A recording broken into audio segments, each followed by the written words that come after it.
Greetings, everybody. What's cracking? It's time for more Vtuber Comic Book Club with a special guest. Hello, the special guest. Want to introduce yourself? Hey, I'm XX underscore, XX underscore live. I am a cycloptic Muppet thing. You're a thing. Yeah. I'm glad you call yourself a Not thing. our first Muppet, by the way, guys. It's a trend now. I'm actually a weapon of mass destruction, but that's a different story. Literally me, same too, brother. Yeah. Black hole bomb? Let's go. I mean, All right. I'd rather do the Yolk destruction, but hey, let's go. Fair enough. Fair enough. To each their own. To each their own, right? But yeah, I'm a theme park enthusiast, an artist, and I stream a bunch of weird shit on Twitch, like CDI games and stuff. Yeah, if you saw that beautiful art at the intro screen, that was him. Like, so what happens is, like, we invite the guy, and we're like, hey, you want to be part of this? Like, you know, theme parks. At least that's what I assume Valence did. Valence, did that check out? Yeah. Okay. Well, I've been wanting to cover Dark Ride for a while, and obviously there's a lot of people that are, like, theme park enthusiasts, but I was like, who can I pull on? Because... And then, XX, he actually does theme park-related content on his channel sometimes. Perfect. I should mention, this didn't seem very Valence core when I was looking at it. What do you mean? It's just it doesn't seem like your conventional MO when it comes to comic books. It did feel a little well, out there. That's the trick. I secretly am really interested in theme parks, despite not entering theme parks as often as I can help it. That makes sense. Yeah. I think theme parks are interesting things to like read about and listen to, but actually going to them, I don't care. What do I want to be in a line for? Actually, that's very fair. That's a good point. That's a good point. Why don't we go down the line and say how much theme park interest we've had in our lives? Because this really does kind of paint the story. It is a story, but I'll go first myself. I've never been to a theme park. Well, no, I've been to an amusement park. Ever? I've been to one amusement park, one water park, and the county fair a lot, but never a theme park. Like, I go for rides and rides alone. I'm not much of like a theme person. Also, those cost a lot of money. But my stuff is always like, I like the rides. The characters aren't never my thing, but reading this comic, like, maybe they are kind of interesting. I mean, of course, it's not going to be like the comic per se, but still, I'm more like a ride enthusiast, I'd say.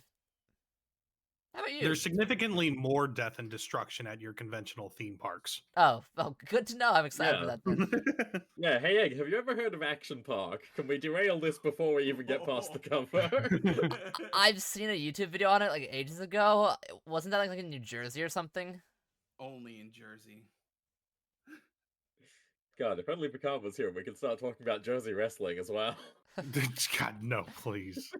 Oh, the guy who owned Action Park would just take the teenagers who worked at the park and give them $100 bill to test out the ride to see if they made it out the other end alive. What? that can't be. Don't they like crash test dummies for that? Not there. Those are more expensive than giving a teenager $100. Crash test dummies don't scream. To get a little bit like dark, Action Park was like the first looping water slide was built at Action Park. Water doesn't. Right. That's a great observation about the physics of fluids. People kept hitting the top of the loop, and so they went like, well, let's reduce the impact. Let's put padding up at the top of the loop. So when they're going up, if they go and hit the top, they'll not hurt themselves so bad and then come out the other end and they'll be fine. What would happen is they'd go in to do maintain the loop. They'd open up the hatch up there and they'd look at the padding and there were teeth embedded in it. Goodness!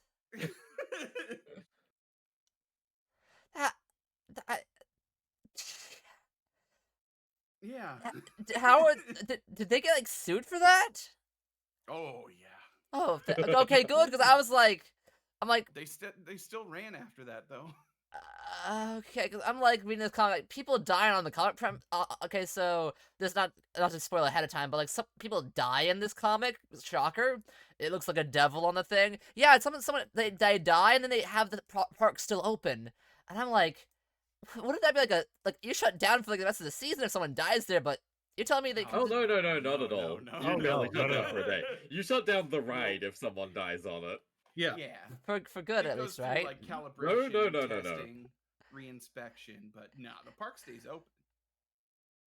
You'd be surprised how little people care about somebody dying near them. Here's the thing, is that any theme park ride is a giant machine being interacted with by thousands of members of the public.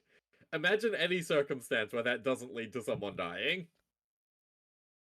Yeah. Okay, fair, but I'm just like... I have notes here. Oh yeah, no. By the way, guys, References for when we get into the X here comic. sometimes I like to think about our past guests and like how prepared each one is for everyone. Not saying low preparation is bad. In fact, sometimes some of our best ones were people who just didn't even read the comic. Let's be real. Right. Like, and so this is like, this guy has 3 pages of notes. He drew us a whole art thing. Like, Yeah, any future guests, I'm sorry, but you're on the fucking hook now. yeah. Our standards have been raised. Well, this is, I mean, like I was saying earlier, like this is my first like real like being invited to a collab in a really long time. So I was like, I wanted to make sure that I bring something to the table. You brought the table, dude. Like, we just had the chairs. You brought the whole table. Yeah. But I guess I no, didn't. I mean, Oh, sorry, go ahead. I guess I didn't hear the Valence and Nelson, and I guess yours, like your theme park experiences, like how much you guys have gone and all that. you guys go. Should I go first? Yes. Yeah, you go first, and we'll end on the guest. That makes sense. Okay. So I used to go to theme parks a shit ton, back in high school, I don't Oh. know, early 20s maybe. Mhm. There was a time in my life where I had a season pass to a local park Whoa.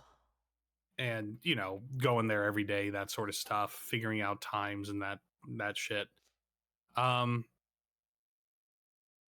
I haven't been to a theme park in a very long time. Mm-hmm. I don't have a lot of reasons to. Not that I would, even if I had friends who wanted to go to one. The only parks I'm really interested in are the ones with good food nowadays.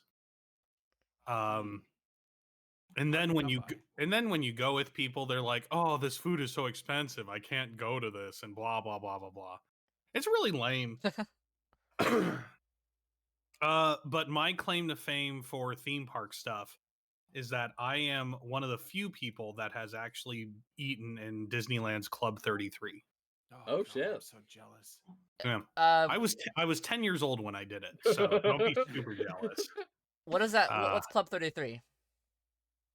Club 33 is a secret club at Disneyland. And I think Disney World has one too, technically. All the Disney parks have them now. Yes. Okay, all the Disney parks have them. Individual park. So Club 33 just started out in Disneyland, Mhm. and Yeah. it's an exclusive club, and it costs $10,000 to be put on the waiting list to enter, or no, $30,000, and then $10,000 annually to be a member. Yes. And on top of course, you have to pay for everything that you buy because it's a restaurant club. It's not to mention the waiting list to actually be a member of Club 33 is supposedly tens of thousands of people long.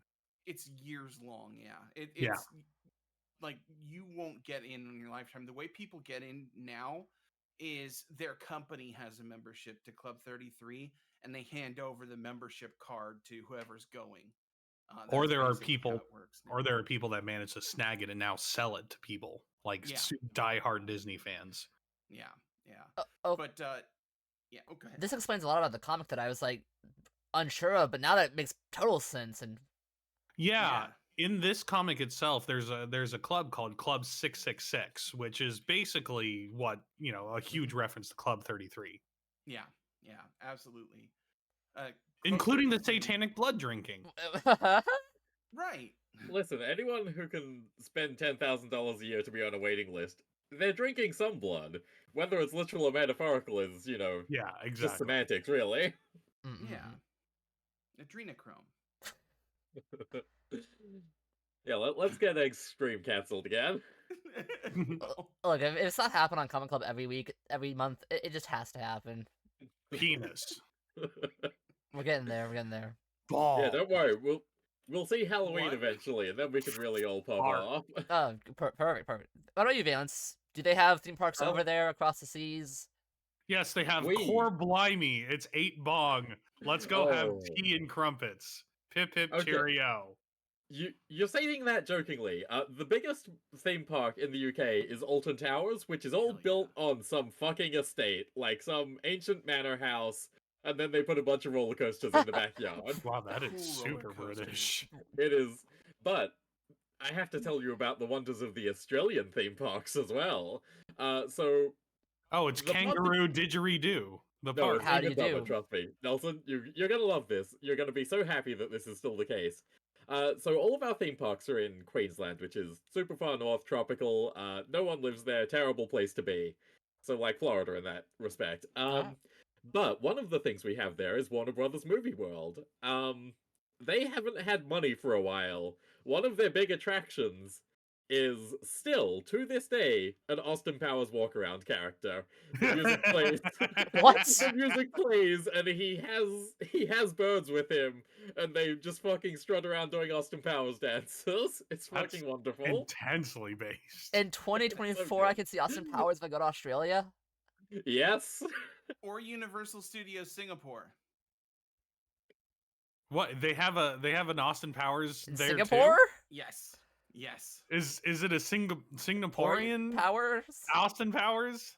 You know, I'd have to check and get back with you on that one. I don't know. Did they Like, hire like one of the 10 white people that live Yeah. there to be A lot Austin of There's Powers? a lot of the white people parks in do that. Singapore. I Disney mean, does that for their Singapore is full of princes and expats. princesses. Yeah. Okay, but yeah, theme park wise, I'm not actually a big theme park fan, but I love a themed experience. Did you go to The Studio Ghibli Museum in Japan is fucking incredible. Every time I'm in Japan, I go to it. If you like 'Cause that's, like, experiences, a did heavily you go to themed the space. Wonka experience that they had there? Oh, that was up in Glasgow and also only open for a day. By the time it was known about, it was closed already. Deeply unfortunate. There was a Willy Wonka dark ride in, I think, Thorpe Park? Or no, I think that was in Alton Towers as well, wasn't it? Oh god. And it was a boat ride. Like, so it was like a chocolate river ride where you were kind of like going through on a boat, like in the scene in the Warner Brothers movie, not the recent one, but you know, we have Classic. no idea where we're going, like that whole thing. Mm-hmm. And it got turned into a like dungeon ride where like you're going through and watching different torture methods. Excuse me? That feels less scary than the original. Hmm. Oh, Yeah. torture is a big one for themed experiences in the UK. Yes. The London Dungeon is a franchise, and every major city in the UK has its own dungeon where you can go see fucking Waxwork, Jack the Ripper, or whatever. Yep. That Isn't I'm just kind of astounded. Like dungeons as a theme park theme. Oh well, you know, if you're in the UK, the best escapist fantasy you can think of is someone attacking you with a knife. yeah. Core Blimey. Is Alton Towers owned? No, I think it's its own separate company still. Yeah, No, I think they're it's independent. operated by be Merlin back in a sec. Entertainment Group, so it's owned by Lego. Wait, Lego? Lego bought Merlin Entertainment Group because they're the group that Oh, Legoland, Merlin yeah. Entertainment. Yeah, Merlin Entertainment runs Legoland, and Lego wanted like full control of the parks again, and they bought Merlin Entertainment. Lego owns a lot of stuff. Like they even own their own third market. They're like, oh, people are Yep. selling our bricks third party. We're gonna buy that now too. So now we get a cut too. So weird that they bought that. Like it's crazy. Honestly, like that makes sense. Anyway, so XX, Yeah.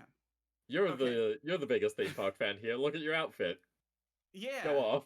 So I'm a frothing at the mouth themed experience and theme park enthusiast. Mhm. I a lot of people will mistake that for being a Disney adult, but What's the difference?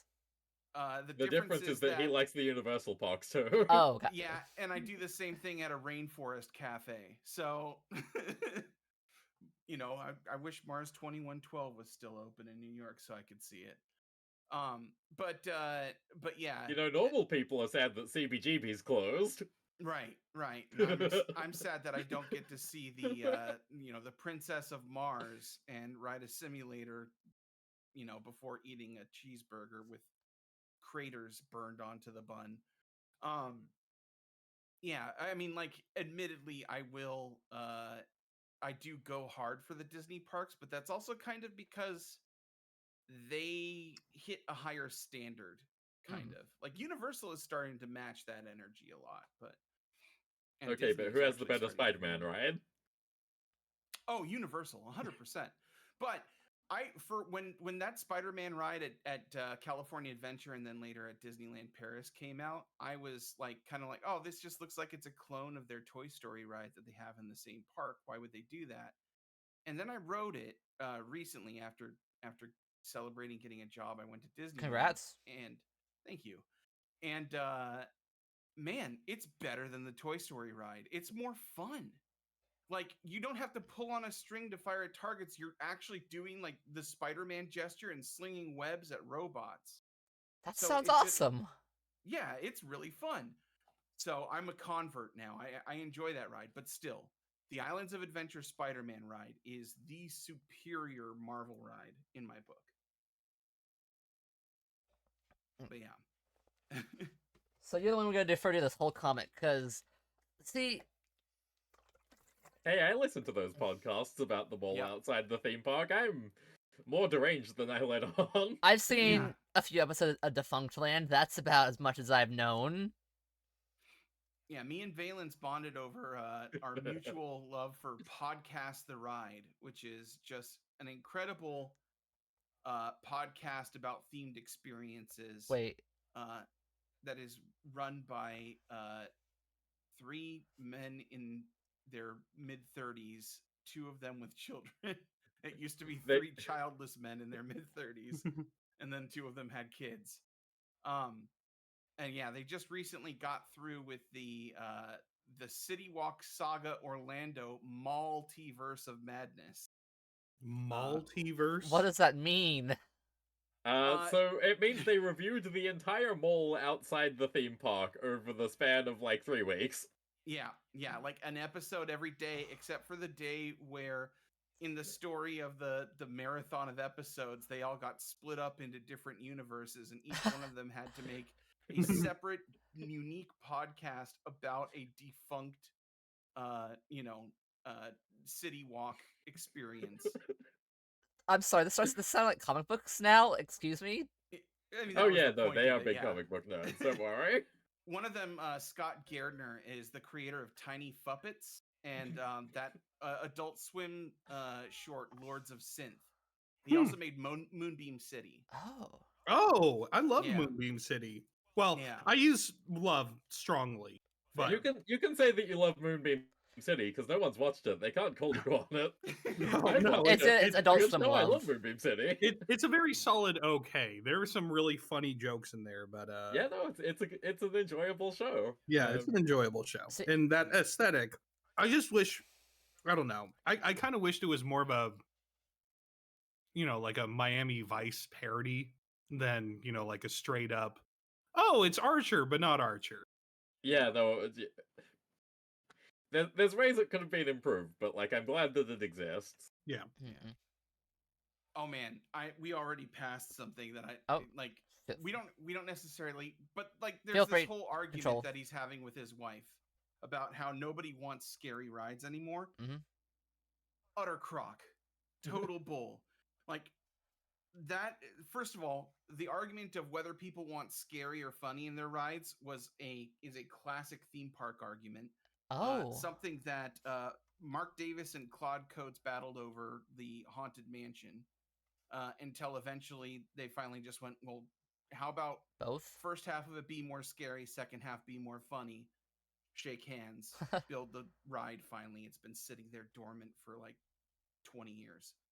But then also Halloween Horror Nights at Universal, and then like Not Scary Farm and Fright Fest at Six Flags are huge money makers. To the point that Universal is now building a year-round permanent Halloween Horror Nights venue in or adjacent to Area 15 in Las Vegas.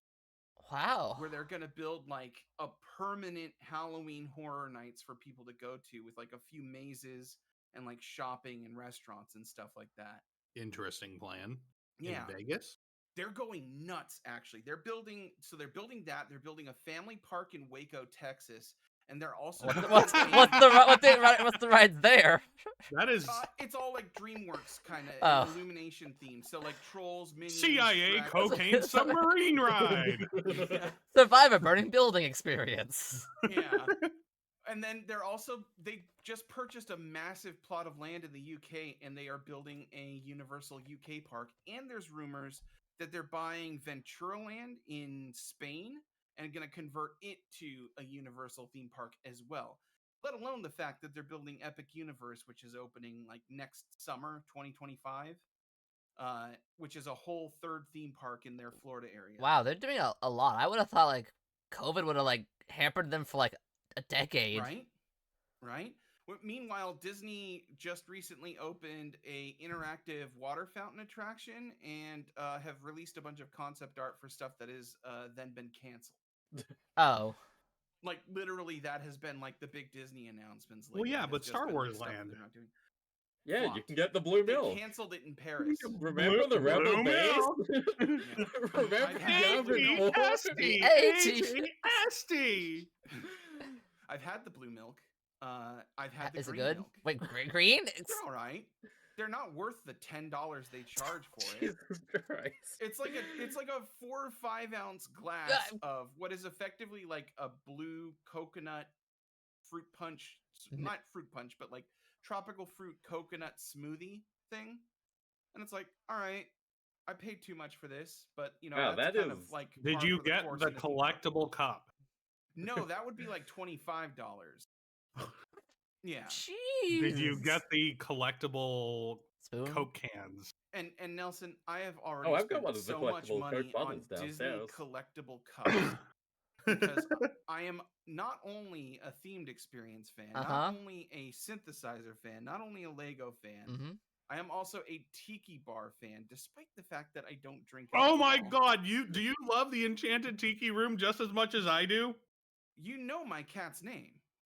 It's Tiki! I remember now! That's what she's named after. Oh, that's so base. I love the Tiki Room. Ed, can you pull up the Enchanted Tiki Room for me, please? Give me a link and I'll do it. XX, you should also send Nelson your art that you did of the Enchanted Tiki Room concept art that you did like a week ago. Oh yeah, I can post it. It's a repaint. I'm learning Rebel, which is a painting software. And okay, but it's still pretty fucking sick. Yeah, go ahead, toss anything in comment collab. Yeah. I'll throw it up on the screen. If you got a video for me, Nelson, right, I can. If whoever. I should be able to pull it up if you can't. Is this the one that I painted? Yes, this is. What are Double X? What are your thoughts on the Enchanted Tiki Room with Iago? Oh, I'm so glad it burnt to the ground. Oh. Wait, what? I'm so glad. I'm sorry. I'm so glad. It didn't burn to the ground. Iago did. The word was that Iago and Zazu burned to the ground, but recently there was a video released by Disney Imagineering showing off animatronics, and one of them was Zazu. Wait. There's theme park conspiracy theories? Mm-hmm. Yeah, so there's more than that. Oh, it goes deep. Tons of conspiracy. I mean, like there's the whole Walt Disney's frozen head is underneath the castle at Disneyland. That's not true. I thought he was I thought he was frozen in the Matterhorn. No. There's a basketball court in the Matterhorn. I know about the basketball court in the Matterhorn, and it's but only I thought court. It's not that crazy. Oh, I thought Disney's head was frozen in the Matterhorn. That like that was the whole point. It's supposed to be a cryostasis experimentation lab. If that's the case, I've got bad news for Disney. The Matterhorn is falling apart. Over the last several years, like chunks of the mountain have fallen off. And that's okay. That's just Walt hatching. He's gonna come out 50 feet tall. That ride was built by Bob Gurr. He had to learn calculus to design the roller coaster. It was the first steel tube roller coaster in the world. Wait. steel tube track, I should say. So the tracks before were basically like wooden with like metal slats on the top, like train tracks. Yeah, and now it's like everybody's using these steel tubes for the train tracks, or well, they are trains still. Okay. The Matterhorn was the first one of those. Wait, you said this guy didn't know. He didn't know calculus, but he made this. He had to learn calculus to design this. He was like the main engineer for the Imagineer. He also designed the little cars for Autopia. He designed a bunch of the ride vehicle systems. Yeah, Autopia is still open, but they did announce that in 2026 they're going to be replacing the gas-powered cars with electric finally. That is beautiful art, by the way. That's shocking that they hadn't done that already. This is really great art. This is a recreation of a concept piece. So it's like the layout is very similar. I like didn't trace or anything. So actually, when I look at referenced. It was nice to try, but you know, it pales in comparison to the real thing that was at the Disneyland Hotel. I mean, this looks beautiful. Like the birds. It's really good. I love Rebel. It's a painting simulator, so it like simulates like brush the loading of the brush, and the angle, and everything. Yeah, it's interesting. And here's that video. Do you have any specific time for me to go to, or just hit play and watch back, Nelson? Just go to the part where it starts. Let's just watch that first part. Okay, so this is it. Skip to the third segment. Yeah, there we go. Maybe a little bit further back. Let's try that all together. Aloha. Whoa! Much better. Aloha. I love the Enchanted Tiki Room. I really do. I want a basement designed like this. I do too! I want a bar! I want to own a bar that's like the Enchanted Tiki Room, and people can put coins into slots and make the birds sing and stuff. Valence knows this, but I'm working on an actual set for like my Just Chatting setup is made to look like an Enchanted Tiki Room style bar. Oh, cool. I'm building an actual like miniature set version of that to have a webcam feed up. What? Peppers Ghost my Vtuber into. That sounds like a Hatsune Miku hologram. Yo, that's awesome. Yeah, it's pretty cool. Anytime there's a Pepper's Ghost, fucking Pog. There we go. Cool thing to do. Here we go, Beg. My siestas are getting shorter and shorter. Oh, look at all the people. Welcome to Walt That's a Disney's white man, by the way. It's not racist. He's just doing a funny accent for money. Are we gonna get on the German guy for sounding really German? Oh, it's fine to do it for the Germans because of the things they did. Yeah, I was gonna say, Valence and people talked about how Operation Paperclip led to a lot of stuff in Disneyland. Wait, what? I'm like a history person. What? Oh yeah, Walt Disney was close friends with Werner von Braun. Let's have a look at Werner von Braun's IMDb page. No. Wait! He was part of some socialist party and like the... Hell! I thought they were It was more national than that. Kind of both. Tiki room in the tiki room. All the birds sing words and the flowers bloom in the tiki room. Have you been to Trader Sam's, Nelson? No, I haven't. No, I haven't been for a very, very long time. It's so cool. Yeah. Again, I don't drink, but like, you know, the nice thing about tiki bars is the mocktails are awesome anyways. Yeah, they're all really tasty. Because it's just a bunch of like exotic syrups and fruit juices. And I stuff. know. I love my tiki drinks. Yeah. There's a really nice one here in Portland called Hale Pele. That is, it's a really good tiki bar.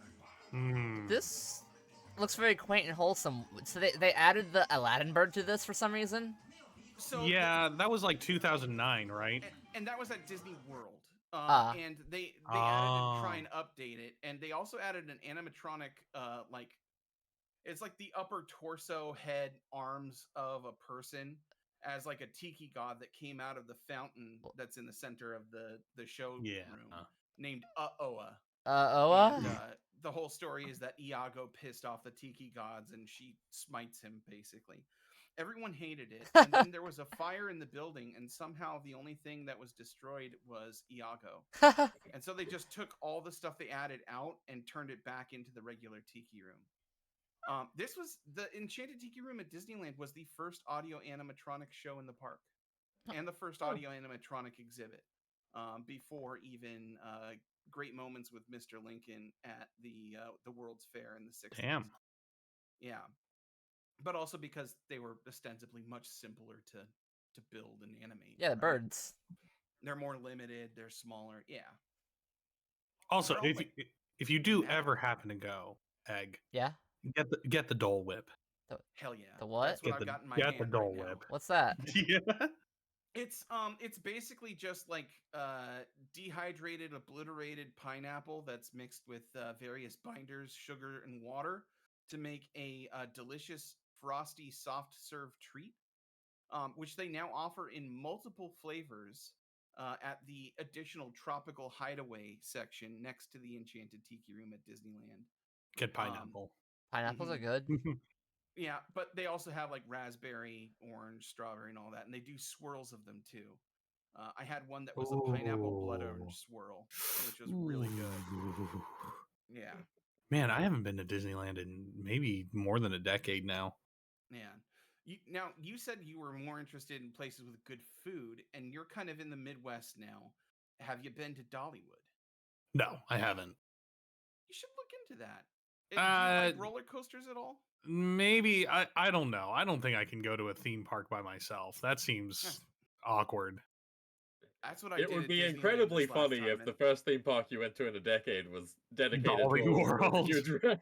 It's a great park, actually. If you watch walkthroughs, it's like really kind of it's in the woods.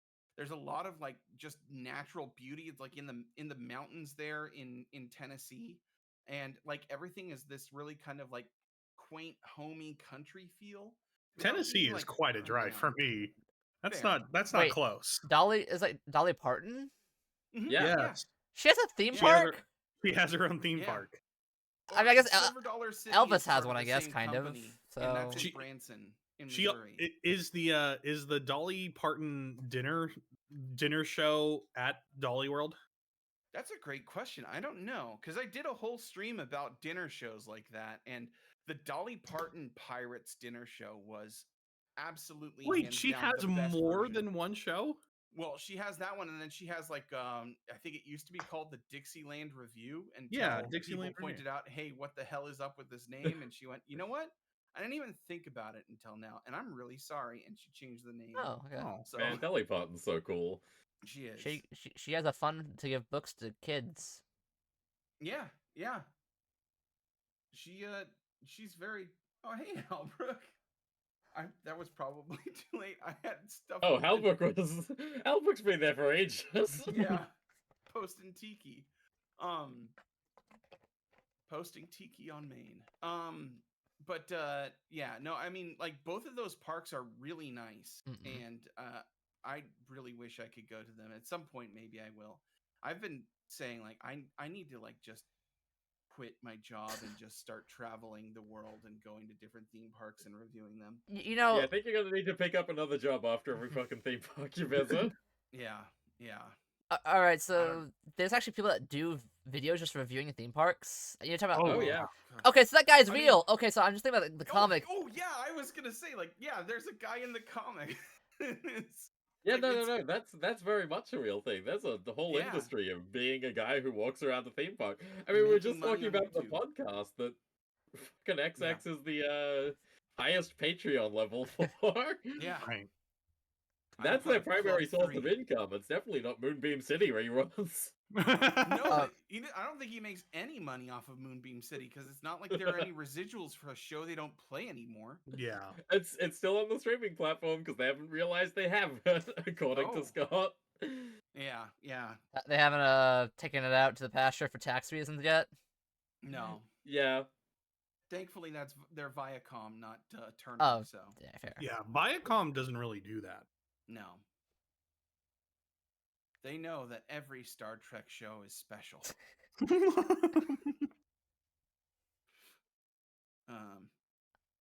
Even Yeah. the flowers talk.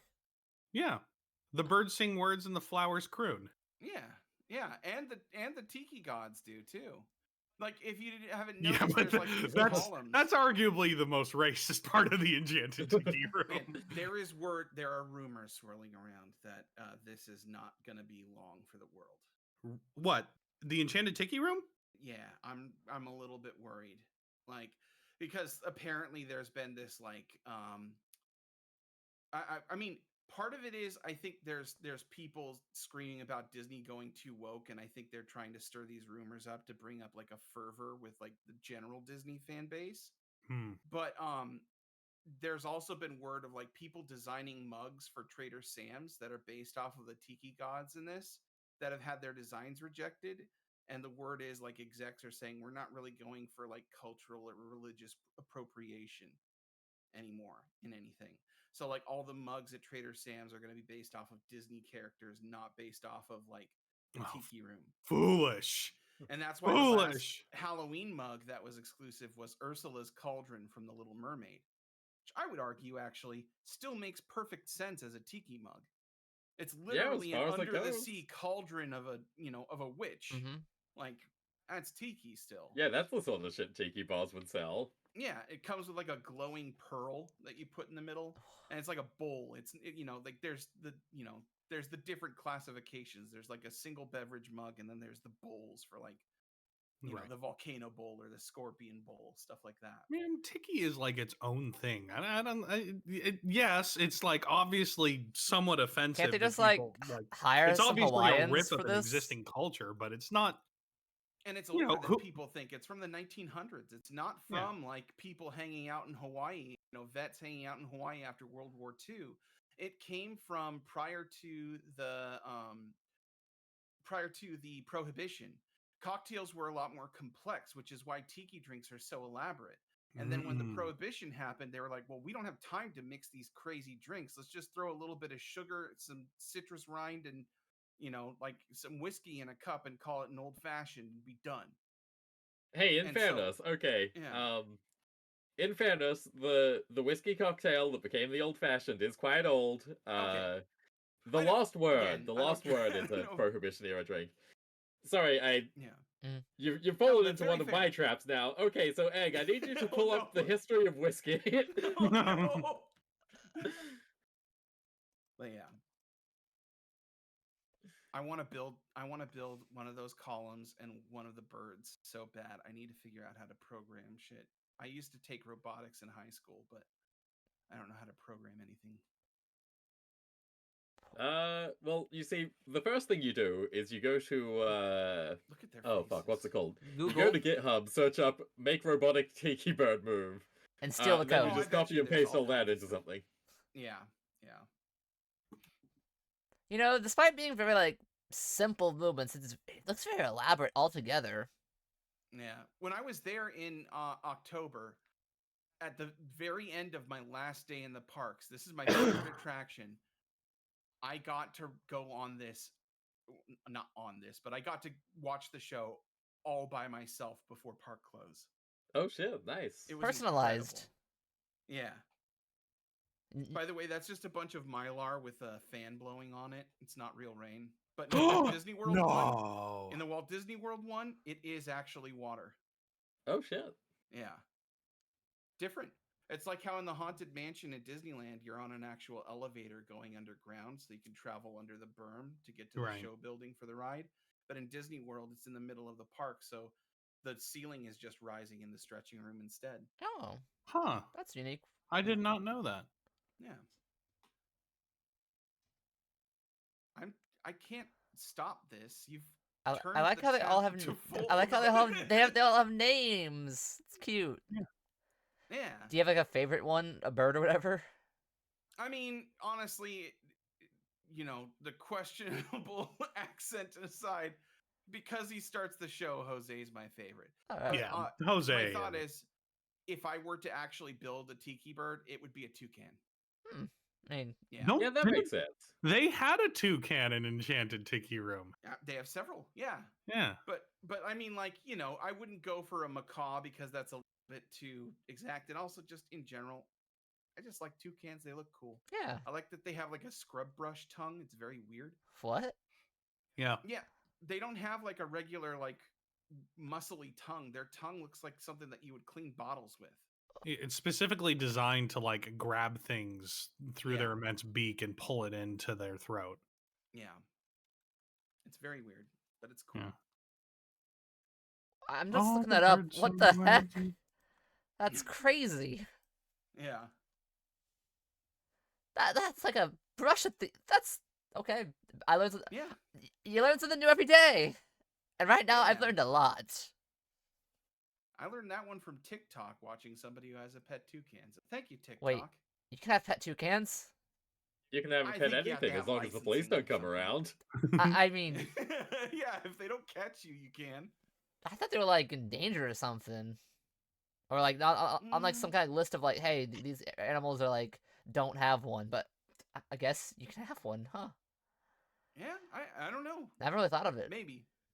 I haven't looked into the logistics of it. I assume for legal purposes that that person had all of the necessary paperwork. Hopefully. There's a lot of weird legal loopholes when it comes to things like animal sanctuaries. Oh, Yeah. true. You can basically register as a charity, a 501c3 charity, and then use that as an excuse to quote foster whatever animal you'd like. Yeah. So it's not your pet. I'm just taking care of It's this not for your animal pet. reasons. You're recovering it, or making sure it stays healthy until you can release it into the wild. Yeah. Which you never do. If you've ever seen that Kids in the Hall sketch about the guy saying he supposes he should set the monkeys loose, that's how he got them. Oh. It's a good sketch. I've never seen it. It's just like one very rich man who lives up in a mansion on the hill, and everybody's afraid that if they cross him one day, he'll open the door in his mansion that leads to a room of very angry monkeys. So they're all just sweating, nervous, just like very nice to him, and then he just goes like, "How much for the cab? That's gonna be $20. Okay, 10 for you, sir. That's better. 5. Thank you so much for not letting the monkeys out. My family and I are just so grateful for you for not letting the monkeys out." And he goes, "Oh, I suppose one day I'm gonna have to, but all right." Oh goodness. So while we're talking about rich people and their misgivings, let's have a look at Walt Disney killing his wife. I mean, Arthur Dante killing his wife. Walt Disney didn't kill his wife. Oh, I didn't. Okay, you said it in a very tone. Under no I said Walt circumstances Disney could you didn't say kill his Walt Disney wife. did not kill his wife. Actually, she outlived him, so. Okay. Oh, she killed him. Well, Got yeah, it. his second wife, sure. Was anyone dug under the statue? Wait. Yeah. What about under a statue? Oh, I'm just As in multiple spouses buried underneath the statue of him and Mickey. Yeah, one for every park. That's how Yeah. you get a theme park started. I mean, look, you plant the seed of a dead wife, and then a theme park pops up, just, That's one what page happens over. here. Oh, that's what he did right This- here. Yeah, so this is, if you scroll up a little bit, I think, is where the sign was. For sale, only 45 miles from Las Vegas Strip. You know what's pretty close to 45 miles from the Las Vegas Strip? What? Area 51. Chris Angel's Breakfast, Lunch, and Pizza. Oh, hell Oh. yeah. But also, there are theme parks or were theme parks, is theme park in Vegas. Because there is the Adventure Dome at Circus Circus, which just opened up a new SpongeBob dark ride. And then there's also MGM Grand Adventures used to be there, which is now replaced by like the big pool and shopping area by MGM Grand.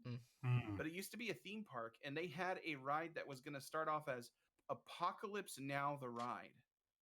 And then got What? turned into and there were scenes described in like the design documentation of like going through the jungle, and then all of a sudden a bunch of soldiers holding assault rifles rise up out of the water and surround the boat. And what they ended up changing that to was just like a boat ride through like water-based movie scenes. So like going through like a temple that's kind of a ripoff of an Indiana Jones scene, seeing the creature from the Black Lagoon.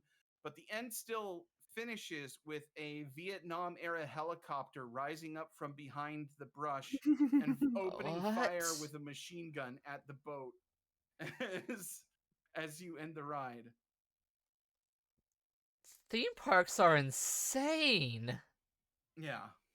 I In did a some ways, stream it all makes about sense. themed experiences in Vegas, and that was one of the things that I researched. And it was just 'Cause, like, that park is incredible.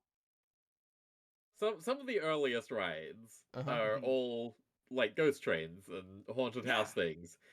So in some ways, it like fits perfectly that a dark ride would end with a helicopter gunning you down. Well, this isn't a dark ride. It was a boat ride. It was like akin to the jungle. Oh god, that's even more Yeah. insane. So That open doesn't make air. it more normal. This is a full size. Like I think they bought a non-working 4 parts helicopter and put it on like a lift arm. Well, what are Whoa. we gonna do with it? We gotta use Right? it. Right? Yeah, no, that's like sounds a lot easier than building a helicopter. Just Yeah, buy one for the military surplus. They don't need it. It's old. When Disney built the submarine ride at Disneyland, they hired a submarine manufacturer to build the subs. They're not actual submarines, I was gonna but they say. wanted to like make them look right, and also, they are in water, so they don't want water to leak in on the guests. Hmm. Yeah. In fact, was it Gorbachev was coming over, and Probably. the like military said like, don't let him ride the submarine ride. We don't want him to know too much about the manufacturing process for our subs. I He wasn't like that. allowed on. I like that they were under the impression that like the leader of the country would also happen to be able to tell enough about submarine engineering from Yeah. a theme park ride to be an issue. And where does the screen door go? I mean, you say that, but I'm pretty sure very recently there was actually a sub accident because somebody did leave the door open. Yeah. That would be a real good way to have a bad day on a submarine. Certainly. So we got helicopters, submarines. Is there any tank I should know about tank rides? I mean, probably some sort of kiddie ride where it's a bunch of that travel around in a circle. Mm. The same kind of flat ride you'd see at traveling amusement fairs. Mm-mm.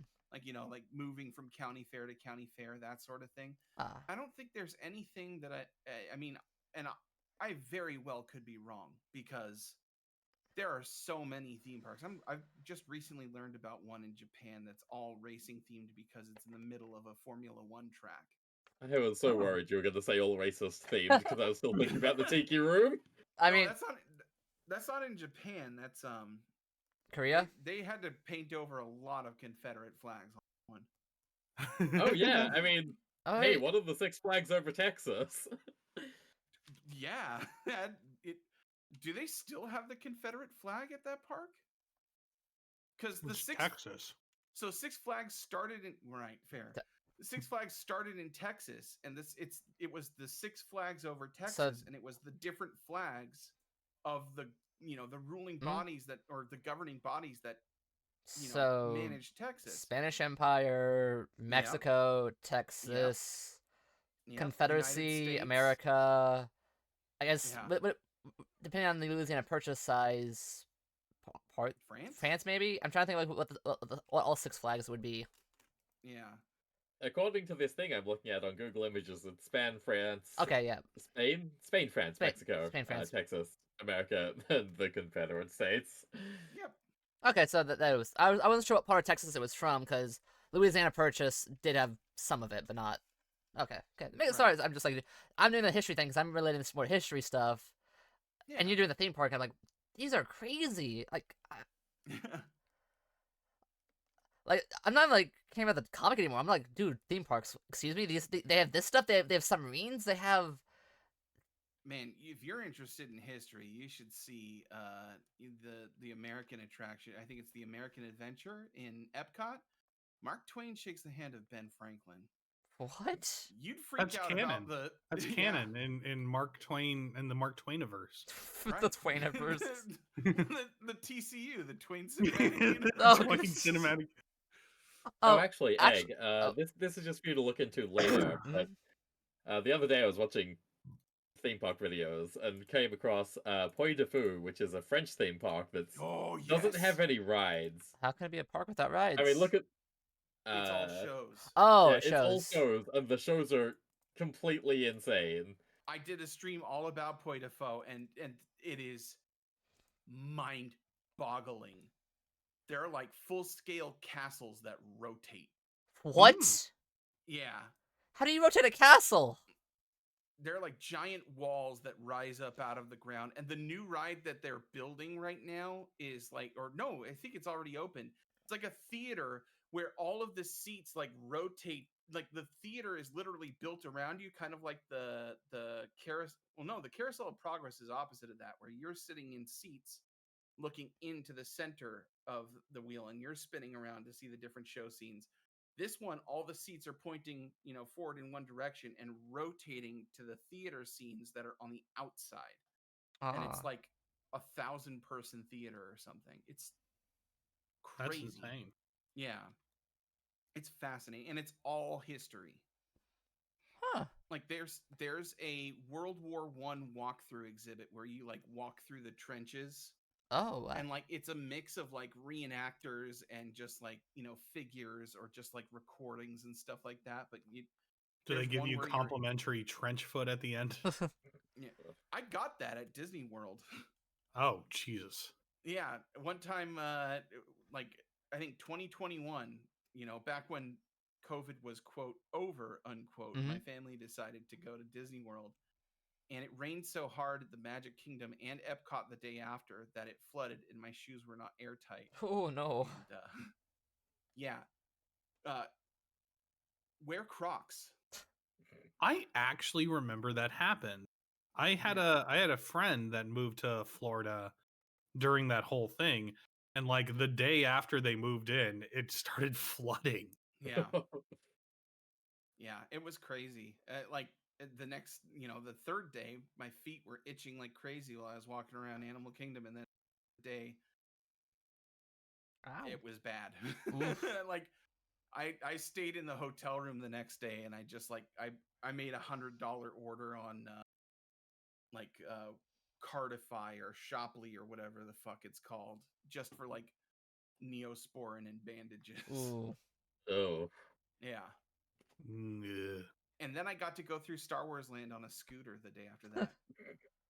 There was a bit where, like, in Rise of the Resistance, you're supposed to leave the Rebel shuttle and get onto the loading bay in a Star Destroyer. You did Rise of the Resistance?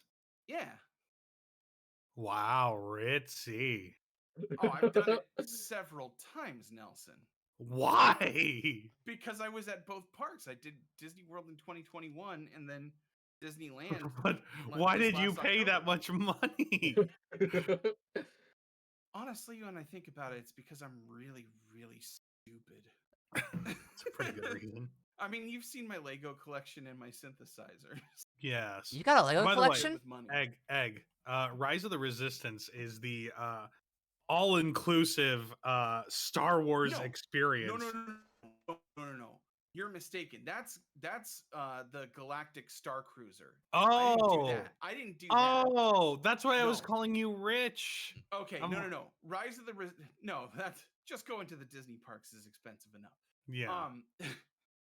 But Rise of the Resistance is the big, like they call it an e-ticket.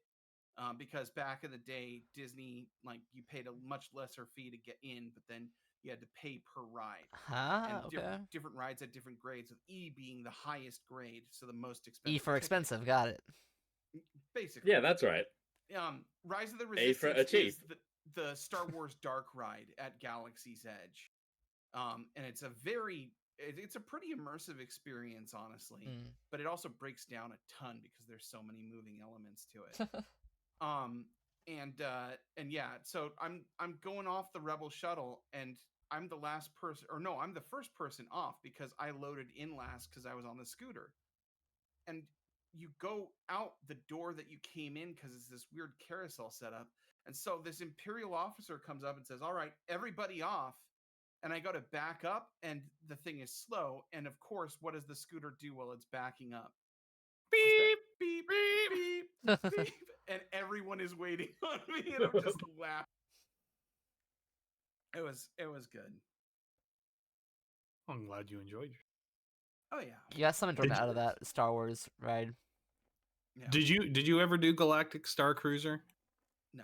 I wish. Okay. No one in their right mind has ever done Galactic Star Cruiser. What's unless they Galactic- were getting paid to do it. Yeah, exactly. Unless they're getting that YouTube revenue for it.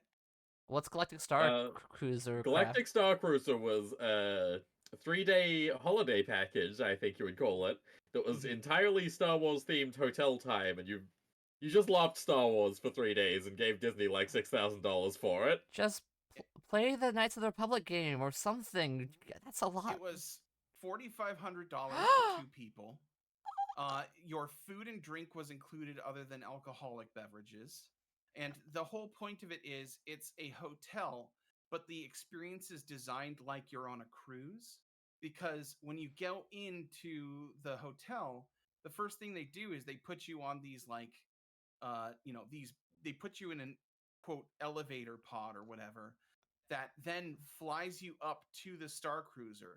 So they designed the entrance to look like almost like a starport terminal or an airport terminal, really. You get into this pod, you fly up to the cruiser, and then you're in this immersive story environment for 2.5 days. You do have an excursion like you would in a cruise where they actually get you on what on the interior looks like you're just hopping on a little spaceship to fly over to the Galaxy's Edge part of one of the Disney parks. In reality, on the outside, it is a moving truck. Yeah, it's literally just a box truck. Yeah. You don't see that, of course, because they seal everything so that you're walking through like a gangway into the interior Into the box of truck. thing. Yeah. But on the outside, if anyone's filming you, you're getting onto the back of a U-Haul. And and then you spend like a day there, and you get like priority entrance to the rides and to the cantina. The cantina is notoriously hard to get into. Important thing about the Galactic Star Cruiser. It does have its own custom card game that you are expected to learn how to play, and then there's a tournament for. Well, what? kind of, except that card game was made before that ride. That's Sabak. That's the you play Sabak. Oh, he plays Sabak. Yeah, they developed Sabak. Like, yeah, I think when they finally came out with it when the Solo movie came out. So before. Can't you play that in like the video Star games? Cruiser. But they made like quasi holographic Sabak tables for the the excursion experience. And yeah, there's a tournament.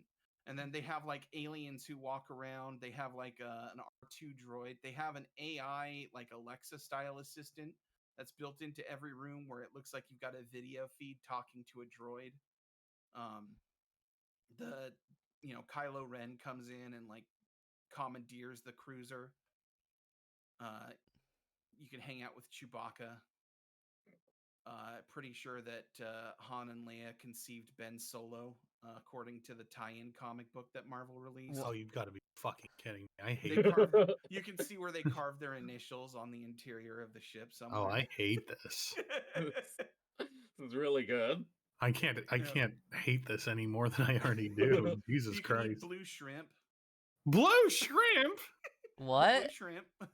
You can look that up. The blue shrimp looks absolutely disgusting. It looks really bad, but supposedly the food was actually really tasty. Disney's got a pretty good reputation for food for the most part. Yeah, they really do.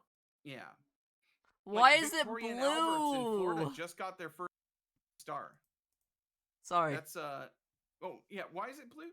Aliens. It looks disgusting. Aliens. Aliens. Because they're the blue shrimp from that like second episode of Mandalorian. Oh God! Look at this. It's hard to look at. Yeah. God, And the it's like dollops of fucking green and cocktail purple sauce. ketchup. It's so much. Like if you look at the other food though, it looks weird, but it looks appetizing still. Also, the wait. blue shrimp is Disney food blog. There's a whole blog about Disney food. Oh, yeah. Disney so Food good. Blog is a fucking institution. They are massive. There is a ton of theme park food that is all competing against each other. It's a whole industry. Egg, what did you think this book was about when you read it? Because I mean, I thought it was a lot more. I mean, theme parks, yes, but I didn't realize they were this intense. Yeah, People no, that's don't like existing in the real world. Theme parks take them out of it as long as they become financially destitute by the end of it. Because It's There's like so escapism. many parts in this book that are specific references to theme park fandom and how they're all fucking deranged. No offense, XX. Oh no, totally justified. Absolutely. Like I know, like it's a problem. Yeah, okay. All right. So this is this did you just bring up the map? this is just No, no, This that's is just the page. That's just the drawing. the page with all the stuff later on. I can go there. Yeah, they use that same one as the map. That same drawing. Yeah. We'll get into that.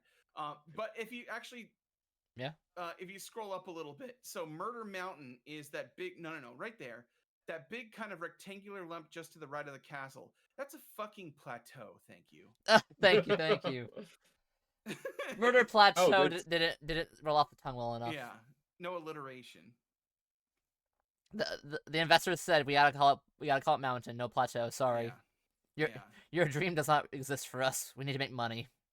Yeah. There's lots of insane references here, but I would like to point out War is Hell, which is described in the map later on. But Yeah. it really Well, stuck out to me. Zombie Zone. Yeah. Zombie That's Zone Dick is good. Tracy Crime Stoppers, which I think you know that one, Valen. Yeah, I did go through all the Podcast the Right episodes that were based on a comic at all. That's why I listened to Chris Campbell talk about fucking Lil Abner for like 3 hours. God, that's right. Dick Tracy Crime Stoppers was going to be a movie based or a ride based off the Warren Beatty Dick Tracy movie that Warren Beatty still owns the rights to. Again, yeah, he just recently came out with another interview where he interviews Dick Tracy the character, where it's him and then him in Dick Tracy costume. That's kind of cool. Talking to each other on, I think, Turner Classic Movies just to continue to retain the film rights. That's really good. Dick Tracy Crime Stoppers was going to be the first version of the ride system that Indiana Jones and the Kingdom of the Forbidden Eye or the Temple of the Forbidden Eye was like uses. So that like motion platform dark ride. But you had guns so that you could shoot like Prune Face and Flat Top and all of them as you're going through the ride. But the movie flopped, and McDonald's lost millions of dollars on their giveaway contest because people were able to game it. Into getting like millions upon millions of dollars free Big Macs. So, yeah. Even though Warren Beatty owns the rights to Dick Tracy, I don't think we're seeing anything other than those Turner Classic Movie interviews till he dies. I would expect it to be like a crossover between like fast food restaurants and I guess theme parks in a way, but Oh, Disney just recently had a big Happy Meal tie-in for 100th that was theme parks related stuff. Oh. And when Animal Kingdom opened in 1999, they had a whole Happy Meal toys that came out. They've had like commemorative cups and like giveaways and stuff like that. Yeah, McDonald's and Disney have had a kind of on and off again relationship, like a celebrity couple. Yeah, and also like it's Disney, Egg. You've seen the merchandising. Well, yeah, but I guess I'm more thinking like Disney as the media company, not Disney as the ride company. Yeah. Well, the theme park is media. It's just an interactive media. Yeah. I guess that. Werewolf Woods, of course, is just a Hollywood horror or a Halloween Horror Night scare zone, which is like not the mazes, but like they would, specify areas of the actual park where people were just hanging out in the thoroughfares and would jump out at you and stuff. Oh. That's all Werewolf Woods was. And the map, it's placed where the main street should be, and that's a huge problem for me. Oh yeah, we have a comic. I forgot that. I was enjoying this talk right now. Right. Yeah, no, this comic is all about this kid that's like really into horror land. Based, I was thinking about Goosebumps this whole time. I was thinking about horror land. Oh yeah. Let's talk more about theme parks. Yeah, who cares about comics? Yeah. This comic will give us so many things to talk about in theme parks. I'm just scroll down and find stuff. To look at the fucking map. Look at that. Okay, everybody go. What's your favorite food at the theme park? Go. Oh God. You pick one thing. You pick one thing, asshole. No, I am. Recently, when I went to Disneyland, they had so I don't eat meat, so they had a Impossible Burger kefta meal, and it was legitimately really good. It was like hummus and like grilled pita and like you got it, Manuel. Middle Eastern seasoned, you know, like impossible meat kind of Mhm. meatballs, like kefta, and then like some tabbouleh, and it was surprisingly really good. It was like, you know, lots of fresh vegetables and like solidly seasoned and flavored protein. It was really nice. Mm. I'll go County Fair-wise since that's my experience. Funnel cake. I love funnel Hell cake. yeah. Oh, we love funnel cakes. Can't go wrong with that. Funnel cake, Valence? cotton candy. Okay, tier. so like I said, my favorite themed experience is the Ghibli Museum, but whatever that counts. So the theming is, you know, vibes based, I would say. It's all like the shit Hayao Miyazaki draws Mhm. in the cafe there. Yeah. And they have a drink there called Clear Blue Sky in the Field Soda, which is like an ice cream float on a blue soda that is the bluest thing you've ever seen and a completely indescribable flavor, but like a wholesome kind of blue, not like nuclear this is poison blue, but it literally is a sky blue Aw. drink and it's Yeah. delicious. And also the straws they serve there are made with like actual straw. It's insane. Oh, whoa. Like Japan, seriously, like I don't think Japan gets enough recognition for how strong their float game is. Genuinely they don't. Japanese Yeah. floats are. They're the only ones keeping it alive, in all honesty. Like a melon cream soda float. It's just it's crazy. Huh. Alright, Nelson, what's yours? Yeah. Yeah. The mint julep. Oh man. That's just a cocktail. No. No, I think he's talking this about at is Disneyland. different. What's He's talking about Disneyland, the Minute Maid mint julep, which is no more. Oh, What? okay. Wait, what do you mean it's no more? You can still get a mint julep at Disneyland, but they've seriously changed it. It's like a slightly minty lemonade now, and it is so disappointing. What do It you used to be mean? this like Wait. nuclear green fluid that came out of a soda fountain, and they would put a sprig of mint, a lime, and a cherry on a skewer in the glass, and it was incredible. It was like that kind of unrecreatable, uncapturable kind of beverage that like Ecto Cooler was, Mm-hmm. but you know, different. It's mint and lime and high fructose corn syrup, but like in the best, you know, chemically engineered way, right? And then they just recently, and I say recently, but it was like 5 or 6 years ago, went like, we're changing it to make it more natural, no artificial coloring in it, and now it's just basically it tastes like lemonade with a slight hint of mint. I hate it. Why? I know, Why I do don't too. they I do crave too. the chemicals? No, where Yeah. am I going to get that flavor now?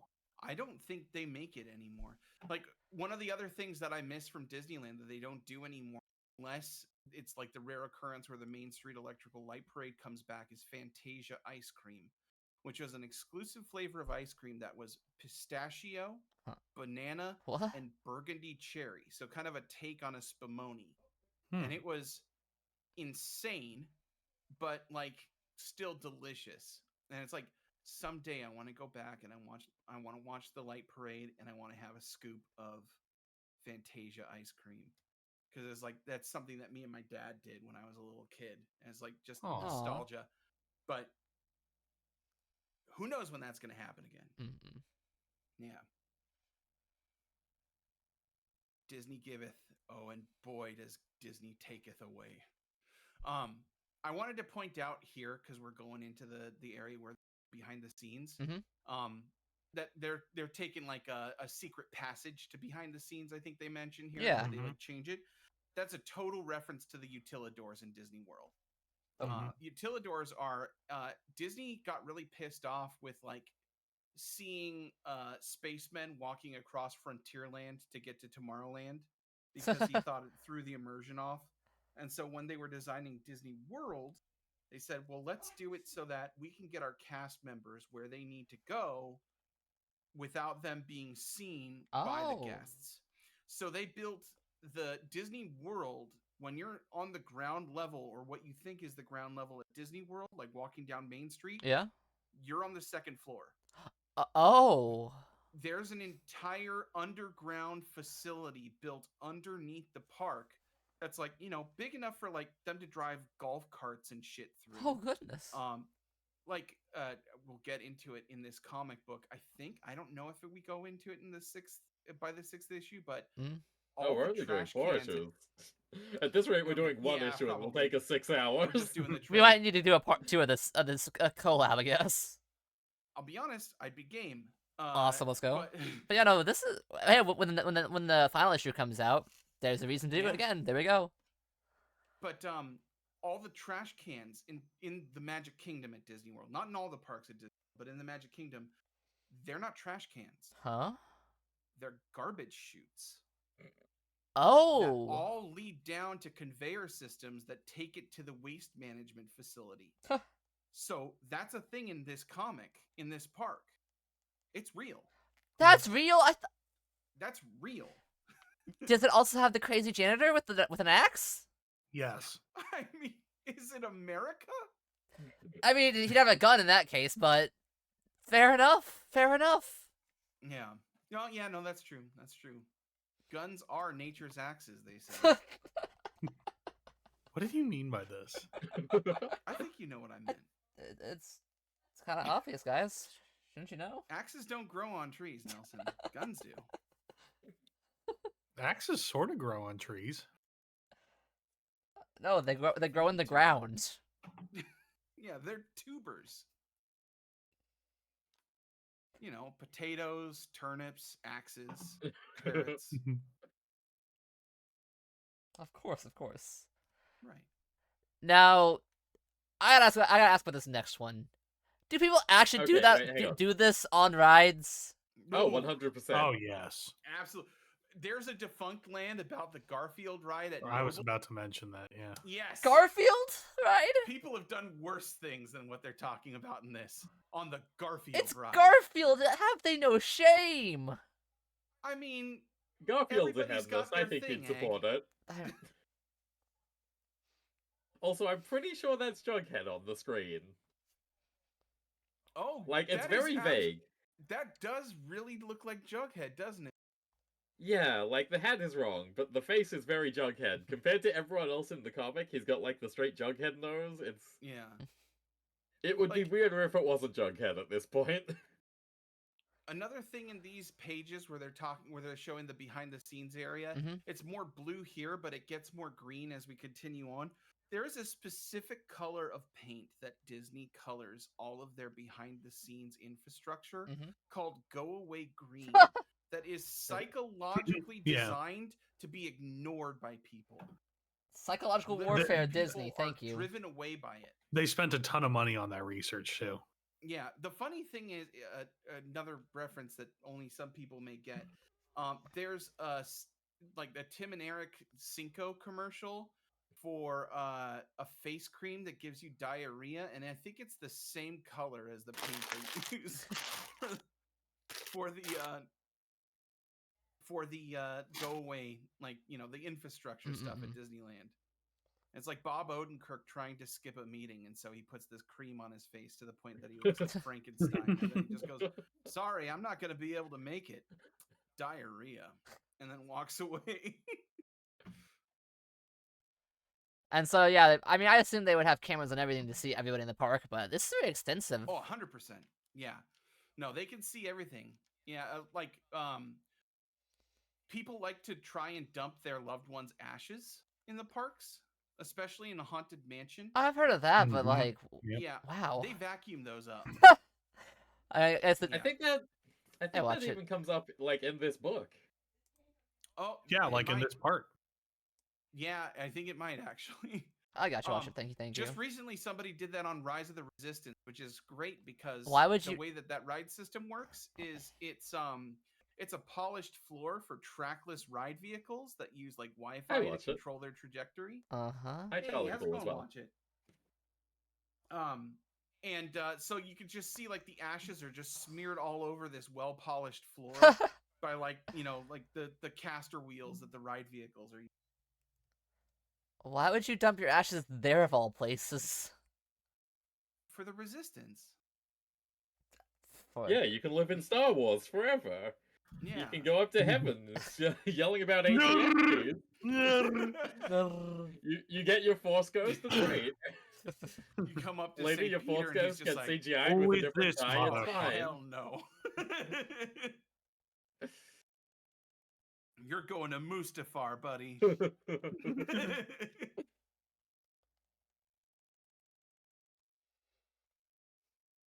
Oh, Hey, look, right there in that panel. People dump ashes on the rides, we vacuum Yep. their loved ones up. yep. I don't know if anybody's had sex with the animatronics, but there was recently that one dude who stripped down to nothing and like walked around the scenes in It's a Small Yeah, World. people have been acting What? real strange on Disney rides What? recently. Did you see the woman in Disneyland Paris who just, like, jumped out of the ride and then, like, brought the kids across too? No, I haven't seen that one. What? I saw a video of people getting up and going through one of the emergency exits because the ride, It's a Small World, stalled and their kid had to go to the bathroom, which is like, that I get. Yeah, I think it was that, maybe. Because Yeah. she didn't seem like, hey kids, come fuck with this. She seemed like, okay, I've had enough, let's go. Yeah. I mean, the Mexican pyramid in Epcot, people get drunk in the Cava de Tequila there and then climb that thing all the time. What? Yeah. That's insane. Yeah. Spend my ashes around the Millennium Falcon replica in Hollywood Studios. Yeah. Hmm. It's really impressive, actually. I mean, it's just the fucking Millennium Falcon is just sitting there right full scale in front of you. It's really cool. If you're a Star Wars kid. There we go. Mascots. ATST. Fun fact. Yeah. Just recently, the character actors at Disneyland almost in a super majority voted to unionize. Congrats. Yeah. This is gonna be the thing that wakes Walt back up. Yeah. Must destroy socialism. It's like that Simpsons clip of Lennon breaking out of the glass coffin. It really They is. bring him his robot body to get the head on. Start Yeah. stomping around. Look at these cast of characters: Danny DeEvil, Old Nick, and the Fun. Yeah, the Fun. He's having a blast because the guy's big a smile is. There are some inconsistencies in this book. Is it Danny DeEvil or Danny Devil? Because they use them interchangeably. And it's like the core mascot of the park. Right? I think they might change it eventually because Danny D is a very well-known porn star.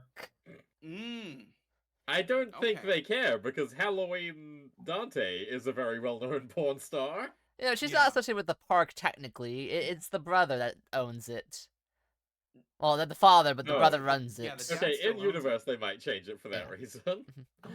The fun is really good. He's just so happy. I really like Old Nick. There's Yeah. something really good about Old Nick. Yeah, but to me. Old I think Nick it's is the like mascot. never used. I It's really weird that they go out of their way to introduce him here. He's the And then he ride vehicle never for appears again. Devil's Due. Huh. Is he? Yeah. I like his. In some panels, yes. Again, with the inconsistencies. Like, I had to draw that ride vehicle, and I was like, okay, which one is it? Does he have the mustache or No. not? Like, it changes from page to page. I like these little, like, spidery eye guys in the background.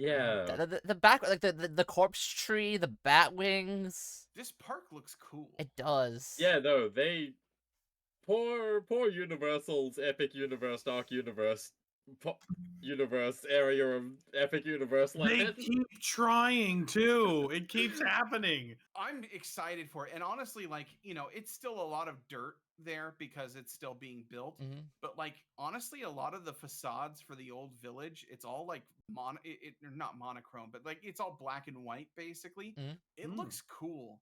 I'm really excited for that. That's what I think what most people are excited to hear about for that park is the Dark Universe stuff because Oh, I'm most excited for the Dark Universe. I Yeah. fucking love universes that flop. I think they're really funny.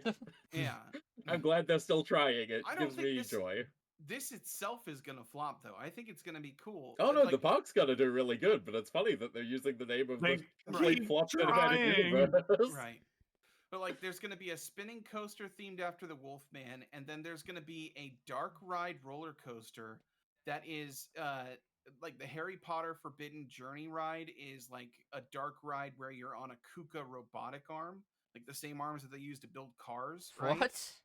And this version is no longer just a flat dark ride track; it's on a roller coaster track, and you're going through like Castle Frankenstein, and you're gonna meet like all of the Frankenstein. Universal monsters. And then the expansion pad, the rumor is that we're getting a water ride based on Creature from the Black Lagoon. Wow. Yeah, it's And cool. like Jurassic Park style. I'll look I at the don't know. dinosaurs and then here have a drop. I mean, I'd be game for that. Or just a log flume or whatever. I'll be interested. I have a feeling it's going to be more involved. It's like a lot of the ride systems that they're using in this new park are crazy. Like I've kind of for obvious reasons kind of lost interest in Harry Potter, but the ride system for the Harry Potter ride seems insane because it's like a dark ride where they like you're not going from scene to scene, they're dropping the walls of the scenes on top of you. Oh. Because it's supposed to be like you're traveling through that flue network, like the magical chimneys that they use to basically teleport. The teleportation chimneys. So they're recreating that teleportation effect using something that Disney's used a few times where it's like flash of light, and then as your eyes are adjusting to the darkness, using pneumatics to just like Thump. put walls down in front of you really quickly before you can tell what's happening. Yeah. Like the Guardians of the Galaxy ride at Epcot uses that effect to make it seem like you've teleported. Wow. The Star Trek experience in Las Vegas used the same thing. The first part of it, it looked like you were just going through a regular spiel for a motion simulator ride, and then the Borg take over the signal, and then the Enterprise beams you onto the ship. So when they do that, there's a flash of light, and then they lift up the fake entry gate for the motion simulator, and you're in the teleporter room, and then you go to the bridge of the Enterprise. Yeah. I mean, that's all gone now, but it was cool as hell. Originally, that was going to they were just going to build the Enterprise where that shopping mall area is with like the big LED screen canopy. Oh, hey, Headless. Thank you. Welcome back to the egg carton. Hope you enjoy your stay. About to pass out. Want to say hi? Yeah, Headless. Oh, and Valence. Welcome back to the egg carton, Valence. Hope you enjoy the stay. 2 years, yeah, dude. Been a nice Thanks. hour and a half.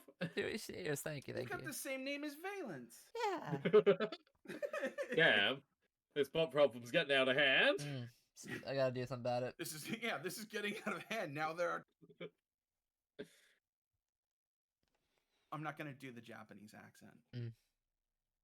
I will. Yeah, we know. Wow, George Lucas, do you have any new lore for us? Oh man. Oh, anonymous gifter, thank you. Oh, thank you, Anonymous. Watch it. Welcome to the egg carton. Hope you enjoy your stay. Hey, awesome. And we get some backstory about this guy. Turns out he has a big sister. Yeah. And also they were stranded on the sea at some point. Castaway style. It'll be relevant later, don't worry about it. Maybe, we'll see. Yeah. I like the big crocodile on the next page. Look at the big monster. Okay, next page. I forgot. Different. There we go. Oh, yeah. Big crocodile. Big snake eating a child. Yeah, that is a big crocodile. Oh, yeah. Oh, right there. But that's like the Jaws bit at Universal where they have like one of the Jaws sharks hanging from like a stand, and you can stand underneath it as a photo opportunity. Yeah. Yeah, except that one eats the kid probably in this park. Only a No, they've never had a death on premises. Don't worry about it. Just like at Disney. That's actually not true. Disney has had many deaths on its No. And recorded on premises, like the whole like. There is the urban legend that Disney doctors only proclaim people dead after they're off premises. But there was that lady that got crushed between the moving walls, so they can't get out of that one. She died at the hospital. There was the dude that got decapitated by the rope snapping when it was tied to the sailing ship Columbia as it was departing. Excuse me, what? Somebody lost their head at... Oh, multiple people have everyone lost their loses head their at head at Disney Disneyland. World. There was an accident on Big Thunder Mountain where the train kind of derailed a little bit. Mm-hmm. A guy fell out and then it rolled back over his neck. Oh god, Yeah, that's a tad bit much. yeah, That's the thing. Big machines in the public, they'll do that. yeah. I mean, yeah, the whole America Sings thing is freaky because it's like the ride attendant is like, all right, everybody, sit back, please stay seated. The exits are on your left and right, and well, enjoy America Sings. And then the ride goes, and she decides to kind of like move a little bit from where she's supposed to stand, and it's the same ride system as Carousel of Progress, where the seats are rotating around the central theater, and she was standing in a spot where the walls match up as it's rotating, and she got crushed. Oh, So people mentioned just hearing a kind of like very quick, sudden scream and then nothing. And yeah, God, deeply unpleasant. now those walls break. They're designed to break apart if that happens, because the Carousel of Progress is still at Disney World. Yeah. Jeez. So, have you guys heard that rumor that the deadliest ride in Disneyland is the Mark Twain boat? What is this ghost something gonna kill you or something? What? Yeah, what It's is that one? it's the paddle boat, right? That goes Yeah. around Adventure Island. Yeah. Supposedly, that's killed multiple people. Drowning? Well, It's a big people. fucking boat. It's a big fucking boat, and there's a giant fucking paddle on the back.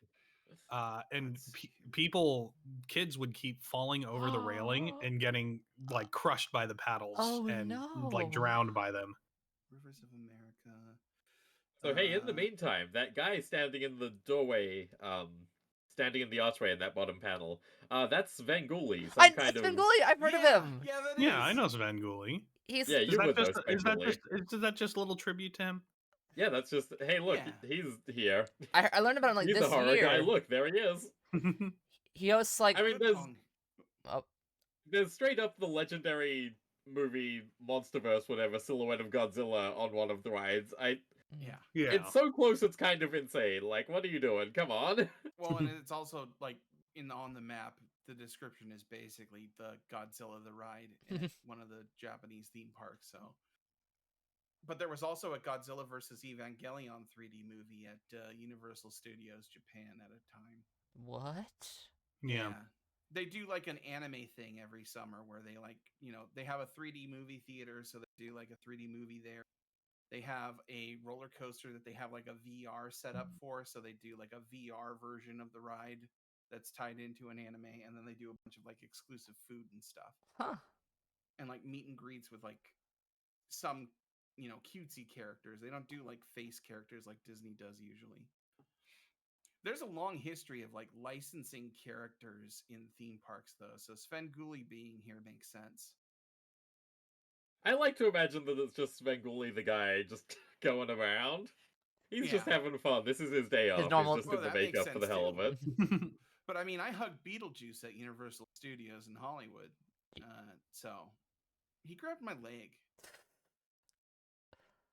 It was in character, I guess. Okay. I should have reported it.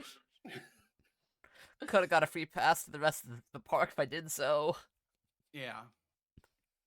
Because Yeah, but what would Michael Keaton have done? That was not Michael Keaton. Are you sure? Because Michael Keaton was sort of out of business for a while. Yeah, it could have been. It could have been. You never Michael know. Keaton comes third in Michael Keaton character lookalike hiring process. Yeah. Please, I need money. I need anything. No, you don't look like Michael Keaton. That happens all the time. Like, people show up at that are them, like the Charlie Chaplin one, and then they get like third place. Like, I am that guy. Dolly Parton once lost one as well. To Yeah. a cross-dresser, too. Oh, that's because it was a drag queen event. She wasn't Oh, that's outrageous right. enough. Yeah. Yeah. This is a direct Disney. reference to the partner statue at Disneyland. Yeah, which is, I've seen Walt Mickey. standing next to Mickey Mouse. Yeah. Is that the one with all the wives buried underneath it? Oh yeah, all of them. Okay. Yeah. Yeah. Every statue you see of Walt Disney is forged from wives' blood. Diz White and the seven, Diz Walt and the Seven Wives, right? Yeah, There you go. exactly. There you go. They wanted that family friendly. You can see the Oscar for Snow White and the Seven Dwarves at the Carthay Circle restaurant in Disney California Adventure, Mhm. and they used to make like special Oscars for things. So the Oscar for Snow White and the Seven Dwarves is a regular Oscar, and then 7 little Oscars Aw, next it's to it. cute. Oh, that's really good. Yeah. No one helped their dad. He had to do it himself with his own blood, sweat, and tears. Yeah. Mhm. He did. And also About his that, wives. Yeah. Wives. His own blood, sweat, tears, and wives. Yes, Yep. they're his property, so it counts. And he just fires him. Man, to put this on that kid too, that's messed up. You don't do like you don't and you don't this is not the way anybody gets fired, by the way, in America at this point in time. You will get sued. They have. Like We learn later they have demons. That's okay. The lawyers. They have the lawyers. yeah. Also, Like, we meet oh Halloween. boy. Here she is. Movie, Porn, social media. Tumblr, not Instagram. Look, I like her outfit. I like the horns. I don't Yeah. know, she kind of looks like she's just really excited about the next Hocus Pocus movie. Don't blame her. The thing I really like about Halloween and the revelation about her brother's name, because you're Mhm. just introduced to him as Sam, and you're like, okay, that's a normal name. And then her legal name is Halloween. And then you find out he's fucking Samhain. Yeah. It's Which- Samhain. Thank you very much. Yeah, whatever. There's water in the way still. They can't get me. Yeah. But why didn't she just go by Hallie? No, she Because she loves Like it. he well yeah, but she talks about later in the comic about being made fun of for her name, and Sam got to mask his by using a nickname. It's like Hallie is right there. yeah. She's stupid. I think it's because she's like trying to make her dad happy or something. Mhm. It's Yeah. probably She something like that. wouldn't want to Well, go with she's the also nickname more in on the family secret too. Yeah. because she's proud of her name. She doesn't want to get made fun of it.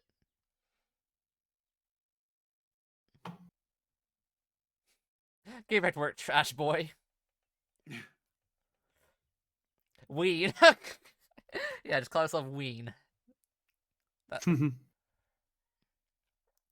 Stay away from the boss's daughter, okay? She eats people like you alive. Yeah. Oh boy. Hopefully. Man, You promise? It's me. Hey, the park must What stay are you clean. kids doing in my park? I'm really glad weird motherfucker turned out to be a weird motherfucker. Yeah. I would have been really disappointed in this comic if it turned out he was like, Normal. "Oh, I know all the secrets of this park. Let me help you, protagonist." Yeah, but also like they do this where it's like he's acting like what you find out he's really like, and then they go like, stop playing the creepy old guy acting. Oh, okay, there's puke. Yep. It's like, wait, so you have a switch to go back to a normal person, but this is actually your default.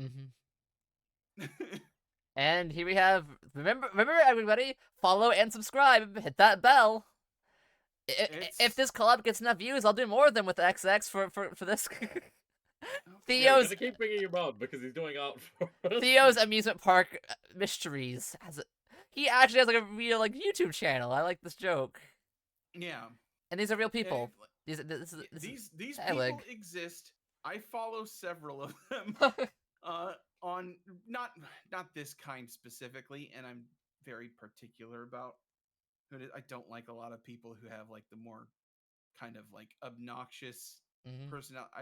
I much actually prefer my theme park content to have no speaking. But there's like some people who specialize in like, there's TDR Explorer who exclusively does the Tokyo and or Japan theme parks.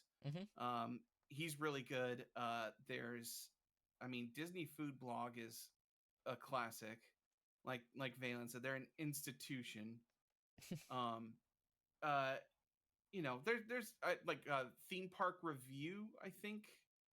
Is it TPR? just is like a big roller coaster enthusiast. So there's a lot of really good like point of view videos for roller coasters and stuff.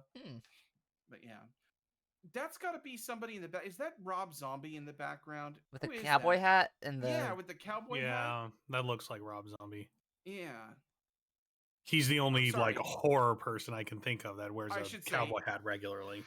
I should say yeah. I didn't get that reference. More human than human. Oh, Yeah, I still didn't get that right. I That's- don't really listen to that's Rob fair. Zombie. and look, the park closes. This is a really good page, just like the 9-panel like the 9-panel trope at this point. The fair is a smorgasbord after the lights go out. Templeton. I feel like we cleaned the whole park today. They gotta do it again tomorrow. Yep. The park, by the way, Disneyland stays open 24/7. There are people working in that park throughout the night to the morning up to opening. There are people who like go in and take out plants from planter boxes and replace them with new plants if they are not looking up to spec. What? Like, Eh, Yeah, they will re-garden an entire planter box if they need to overnight.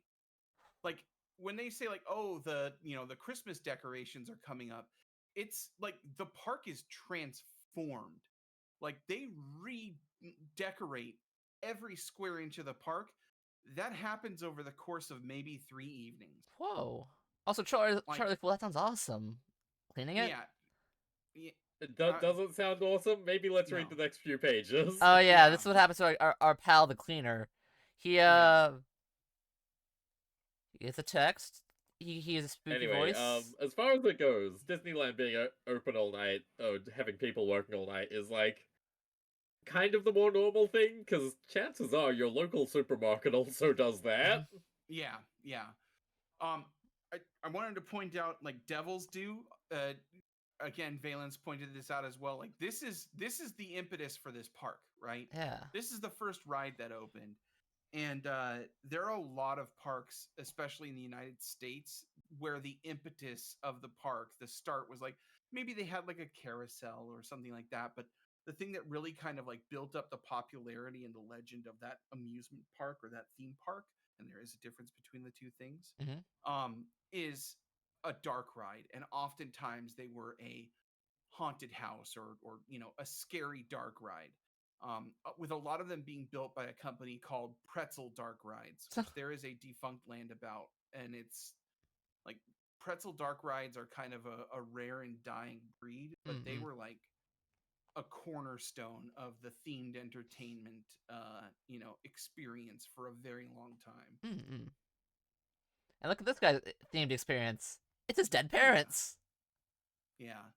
This calls into the question the actual story of Devil's Due, but like then when you go back and look at the Pretzel Dark Rides, like the ghost train rides is what they were called a lot of the time, they don't make any sense. They have no narrative. They're literally just you turn a corner and then like Scare. Frankenstein jumps out, and then turn a corner and a guy is electrocuted in a chair, and so on. And so then turn a corner and the headlights of a truck and a beep happens that scares the shit out of you. Oh, and in terms of the corpses being used in dark rides, that happened. Oofty goofty. What? Elmer Goofty. McCurdy. Yeah. It was like, wasn't it? I think it was Oofty Goofty was the guy who ended up getting covered in like paper mache Wax? after he died, and they had him in a ghost train dark ride for a while. But he was I'm a seeing guy the- who would dress up as like supposedly somebody from New Guinea, and he would just say Oofty Goofty, and people would pay a nickel to see him in a cage in San Francisco and feed him raw meat. Yeah, and then like his body got donated to amusements even after he passed away. But then also there's the real human remains in Pirates of the Caribbean at Disneyland for a long time. Oh, that's good. Yep. Yeah, No, they I was used real thinking of skeletons. I was thinking of Elmer McCurdy, who was a cowboy who then had his lots of things happen to his Oh, corpse. I know what you're talking about. That guy. He was like embalmed or whatever, and they didn't realize he was a dead body after a while, so they just like had him as a prop until somebody broke the prop, Yeah. and they're like, oh wait, this is not a prop. Yes. this yeah, is he a died in mummy. 1949. His corpse was placed in a Los Angeles warehouse. In 64, it was used as a prop in She Freak. In 68, it was sold along with other wax figures for $10,000 to the owner of the Hollywood Wax Museum. Bought the figure, who had it on the show at Mount Rushmore while exhibited there. Corpse sustained damage during a windstorm. It looked fucked up, and they're like, oh, this is too gruesome and not lifelike enough to exhibit. So hey, let's put it let's put it in the Pike. Let's hang the corpse up in the Laugh in the Dark Funhouse in the Pike on Long Beach, California. And he was Classic. there in 1976. Jeez. From cowboy to dark ride. Oh, and if And you go away from interestingly- human remains, there's the whole Grand Canyon diorama that is just a bunch of taxidermied animals. Taxidermied animals are different. They Yeah. don't have souls. Well, And but that's like that's also like museums use Mhm. stuff a lot. Yeah, where yeah. there's, like, You all the you can see a humans usually- taxidermied animal in a context that's like not freakish.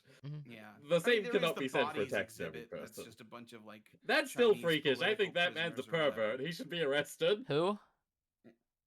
That guy the who bodies takes exhibit? who takes corpses is like, okay, time to cut these up into slivers and display them as art or whatever. Fucking fuck that guy. Yeah. Oh, there's Like- this like one I think in UK actually that he makes rat pencil sharpeners. Oh Oh god. my god. Anyway, so he uses uh, that for the way the sharpening goes. Yeah. Oh, Elmer McCurdy. There is a comic book connection with him. Uh-huh. The final, because Jonah Hex, cowboy character, Yeah. entire history takes place in the past, which is the case with all history now that I'd say those words out loud. But distant past, cowboy times. Mhm.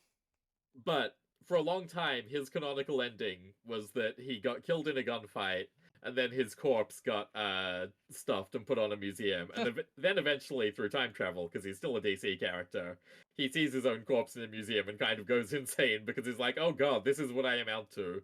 My entire life, and I'm the fucked up ugly corpse in a museum display. Hey, look at these fucked up Western cowboys. Just toss a Black Lantern ring on it. It'll be fine. He did get revived during Blackest Night. Oh, Yeah, he was one of the few that did get revived from it, right? No, there was a bunch of people that got revived in Blackest Night, but like he even got a special revival issue because that was another cool thing with Blackest Night was series that were over that also had characters who were dead. They gave the series another issue featuring the character who was dead. that's so kind of funny. Plus one Starman issue. wrapped up at issue 81 and started with Starman's brother dying. So Starman issue 81 has Starman's brother, who is also Starman, coming back.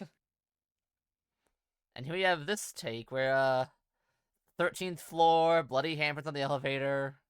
This is a couple of things. Like, so this is the first kind of, the first solo shot of what would be called a weenie.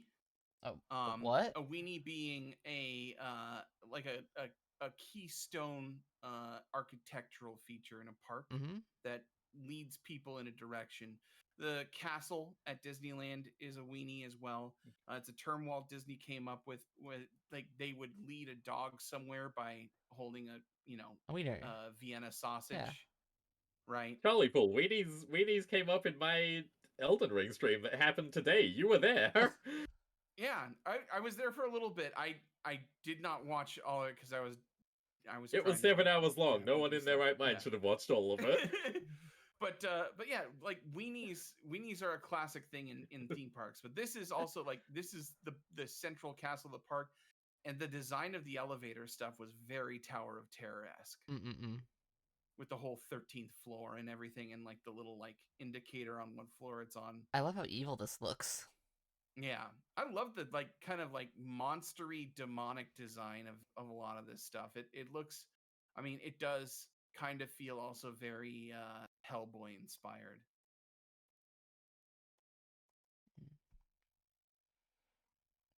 And here we get lot them of, like- saying, I'm struggling. I fired Nick today, and I'll save 30 jobs with that salary. Which, he's kind of Right. nice. He's like, oh yeah, I'll fire someone who makes a lot of money so I can give the poor people some money. Yeah. But like, hey, Yeah, so and- Sam Hain is the closest thing to a hero in this entire book, which Literally, is yeah. really saying something when we go into issue 2. and look, Samhain. It's Irish. And look, here's the Disney. Not Disney. He's American. Oh, it's fine. by the way, He's this pronouncing comic, it champagne. this comic is for mature audiences only. No, he's fine. That's just. He's okay. That's just a ride. We don't even know if this is real anyway. I mean, Yeah, he's just look, I mean, look, it's just concept art. Don't worry Yeah. about it. yeah, just some concept Yeah. art. Just a Oh yeah, this place is called the Dark Castle, which I'm like, is that a reference to the Dark Castle? Oh, and here's this image you're talking about that you wanted me to show you. Bring All up. right, Here we give go. me a second here. Oh yeah, but guys, he has 3 pages of notes. So So let's go to the map. Like a lot of this is those just like the castle #1. It's the weenie. It's usually closer to the center of the park. it's kind of like ways in the back. Yeah. I see. Well, in The this layout case, of this park doesn't make Something sense. I don't like about this is the number 1 and the letter I look too much the same. Like for the information Yeah. booths, like that's the 1. This is the I. It's like a pixel difference. I have a comment about the eye as well. Information booths do not exist in current day amusement parks or theme parks. Why not? Get the app. Oh, Everybody Yeah, just no, has an app for their park now. they love They don't to make even a issue out horrible paper app. maps anymore. does this guy look? Does that guy look like a guy who would have an app? Let's be real. Yeah. Does this guy Yes. have an app? Well, this guy doesn't, but his son made one. Mm. Right? Like that's the whole point. Is like this is a modern. This company is a conglomerate behemoth, just like Disney. Mm-hmm. Well, they're trying to be like they don't have the animation department just yet. They're doing a reverse Disney where they're going from rides to like, bigger stuff. Yeah. Number 2, Yeah. the Oh. guillotine ride. Hang on a second. On the Dark Castle, one thing to point out, Close to guests. although it is at the back, unlike Disney parks, also unlike Disney parks, you can't enter it. They do mention Yeah. Dark Castle can't go in. It's exclusively Arthur Dante's office. Oh my god. Right. So, I'm sorry, I said 2. I meant 3. Yeah, The guillotine. guillotine freefall ride. That's a Zamperla Big Waves, which is a ride that basically looks like a guillotine, but the point is to splash the people riding on top of the blade. Oh. I posted a video in the chat. Oh, sure, I'll go pull that up.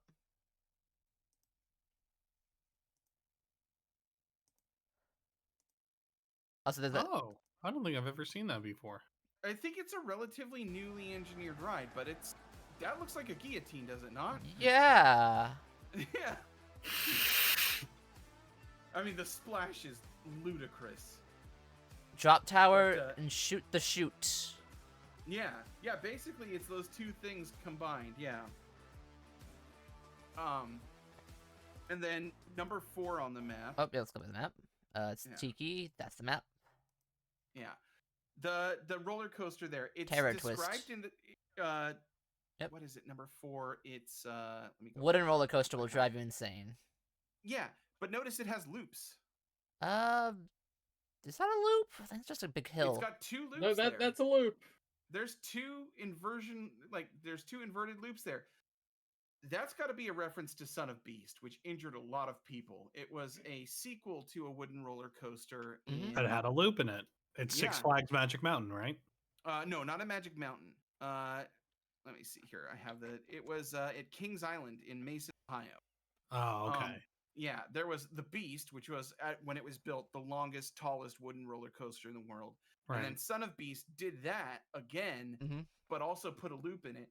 The loop fucked people's day up. It hurt their back. It hurt their neck. The ride eventually got destroyed, and the Beast is still standing. So the Beast got to, live through his son passing away. Very sad. Very sad. Number 6, the Big Godzilla. It's a Kaiju kaiju 3D. ride. Yep, there's the Godzilla right there. Yeah. There's Godzilla ride at Seibuin Park in Japan, which is a Showa era themed park. This is like it was the only major like real theme park ride other than like some flat rides that they had that were accurate to the Showa era. Now in 2023 they just opened up a similar ride that's Ultraman themed as well. Oh, sick. Oh. Yeah. Oh. Then there was also, like I said, the Godzilla versus. It was a 3D movie at Universal Japan. Number 13 is Crazy Candy. It's like not for by kids. the middle of the page. Not for. Yeah. What? What is that? Drugs. What do you mean? Drugs. Yeah, I guess it's just drugs then. This is in Nevada. Maybe this timeline it's a little more legalized.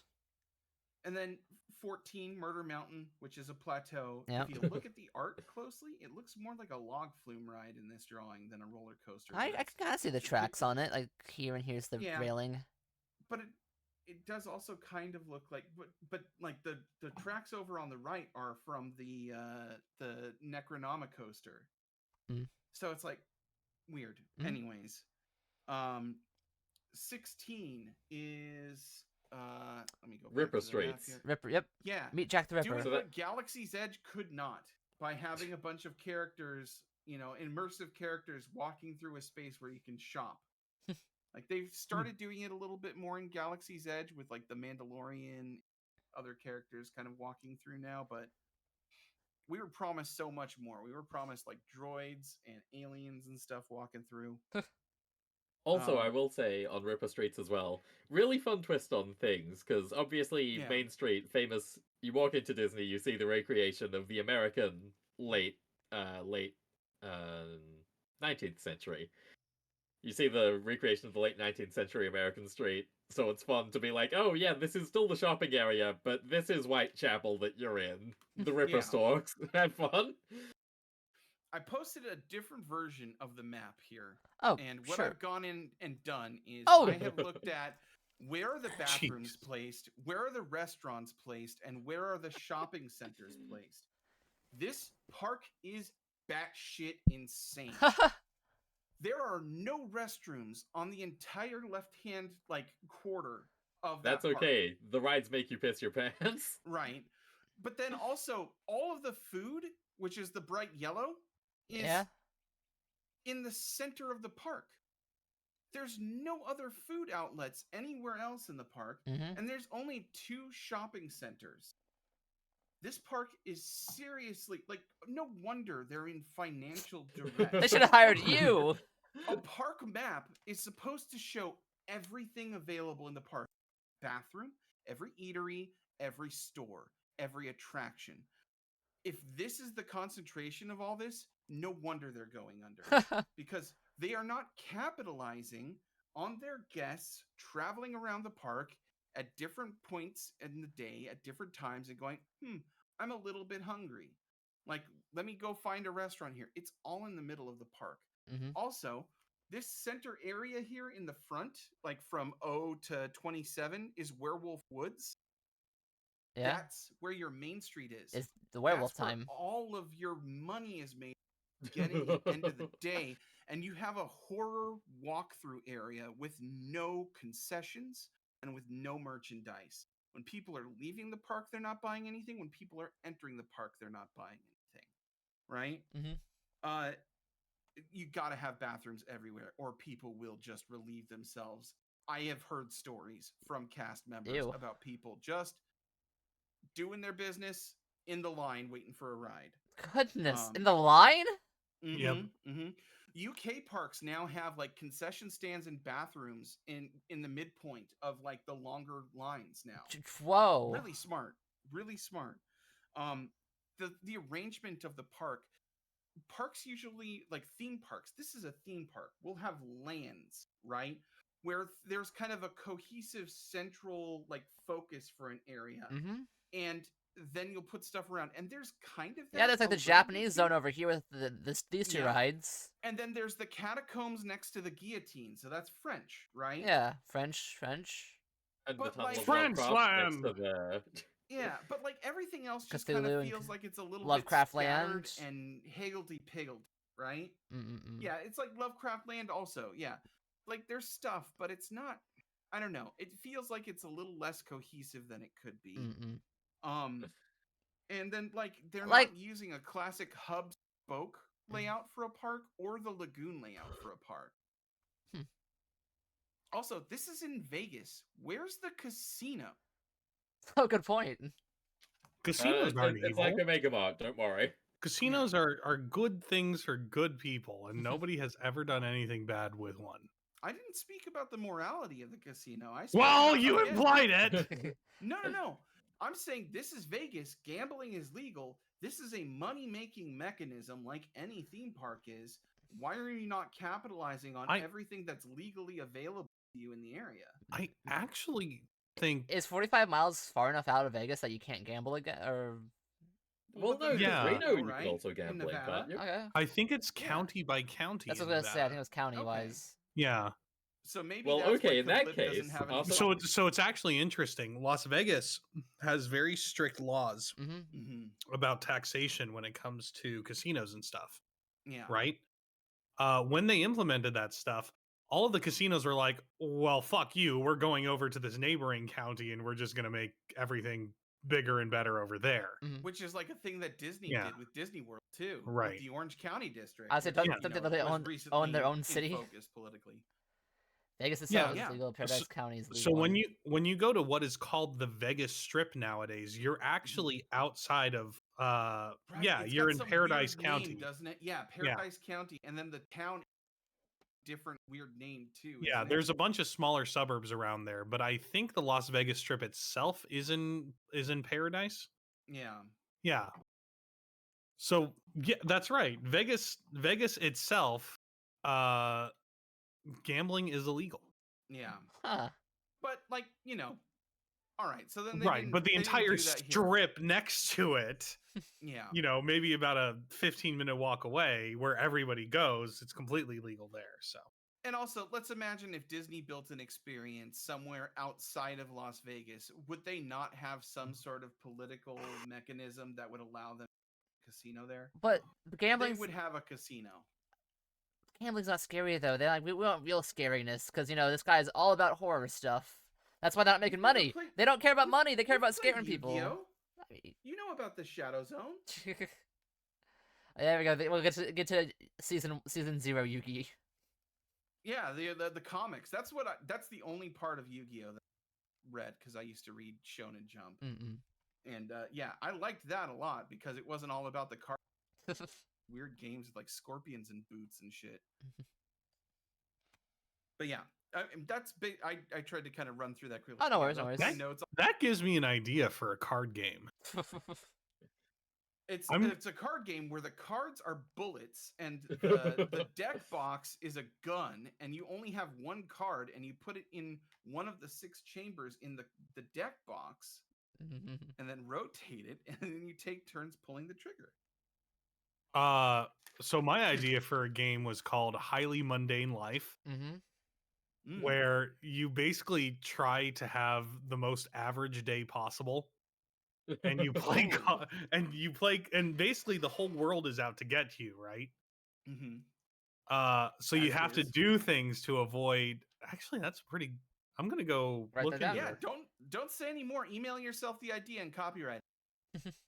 That's poor man's copyright doesn't work like that.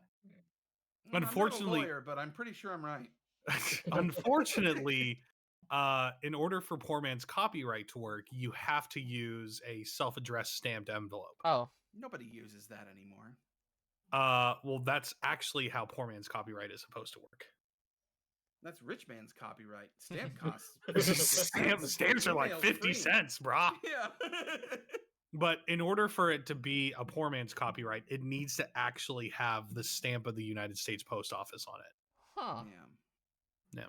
Yeah. And if they see your Email idea, does they're just gonna email does steal not it. work. Email does not work for it. Wait, so you're saying I don't own Mickey Mouse? No, you don't. Well, you own Steamboat Willie. No, I don't want that, dude. I don't like. Why not? No, I'm just joking. Oh, I love The Simpsons. I'm gonna go take a piss. I'll be back. All right. Go piss, girl. We got the statue, and we have what Yeah. else we had on this? Okay, so there's something that I think is Yeah. really funny about 23 War is Hell. So, Oh, description yeah. is bombs are dropping. Watch what a future of war and nuclear holocaust looks like as you explore this dark ride full of the horrors of war. So that is very obviously Carousel of Progress, but horror themed. Yes. But the interesting thing is, Yeah. it's war themed, which Disney had a ride sponsored by Raytheon, like recently. Yeah. Sum of all thrills, powered by Raytheon. And Yep. if you're not familiar with Raytheon, you see, the thing about them is Egg's channel gets redacted for political content unadvertised. No, Raytheon, they're the drone guys. Yeah, you may not be familiar with Raytheon, but our political enemy. Hold on, I got it. Oh, So got it? the card game, you play as average motherfucking people in a city where superheroes exist, Alright. and your job is to survive a regular ass day. right. So like at any time, giant monsters, superhero fights, blah blah blah. You have to play your cards properly in a deck building, and you have to use these cards to evade death from a myriad man. of options that are coming at you at all times. Should have a card for duck and cover that only Yeah. works if it's a critical success. Yeah, If there's yeah. nukes. So it's based off of it's based off of a D&D format that I used to hear about called what was it called? I can't remember what it was, but the player characters all played as bards Mhm. that followed around a legendary hero, and your job was to play music as they vanquish giant monsters and stuff. Yeah, like to basically buff or like encourage the hero to make sure that you also survive. Yeah, Well, right? no, your job was basically scurrying around and playing music for as long as you can Even before you had to better. move again. It was Superman hangs out with Smash Mouth. yeah. There's a ton of other games like that. If you guys ever get the chance, there's Kobolds Ate My Baby. What? And Kobolds Ate My Baby is basically where you're a group of shitty ass kobolds, and your job is to go find gold and shit. Mm-hmm. And the problem is that kobolds are really shitty and they die from anything. Yeah. So the DM is encouraged to kill you for little to no reason if you ever step out of line. And you just make a new kobold when it happens because kobolds are easily replaceable. Mm-mm. Right. Like rats. Yeah.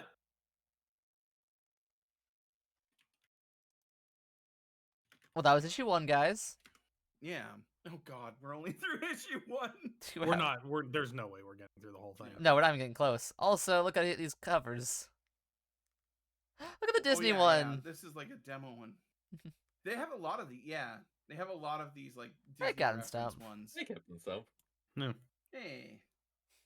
By the way, think for also- reference, Egg, since you seem a little bit, a dark ride is a ride where the room is completely dark. I've gathered that from Okay. listening to context.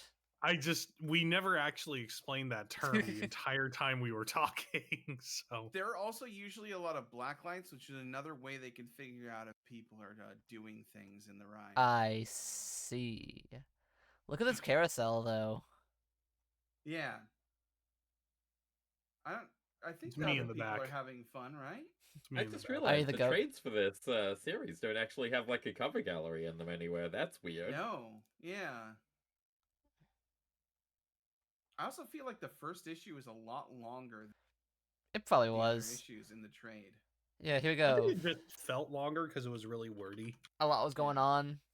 Yeah. And look, even they have comics. Look at that, Danny Devil Yeah. comics. By Image. Published by Image. Of course. I wonder if those are delayed. Wow, brutal. We're all very upset that they delayed the final issue because we all really want to finish this comic because it's good. Yeah. Like, I mean, Danny Devil, Mickey Mouse, The Alliteration, also Merchandise to Hell animated series. That's all Disney. It's an Adult Swim series this time. Yeah, that's what it feels like. It'd happen on Adult Swim. Adult Swim Mickey Mouse. Because it's got like the same kind of level of like cartoon violence that like Super Gore, Jail had. yeah, Mhm. yeah. Very Korgoth of Barbaria. Willard's Fairy Tales, whatever that one show was. It was on Adult Swim recently. 4 or 5 years, a decade ago. 3, 4, Space goes 5, coast to coast. 10. Let's work from there. That just had its anniversary. Yeah. Yeah, it sure did.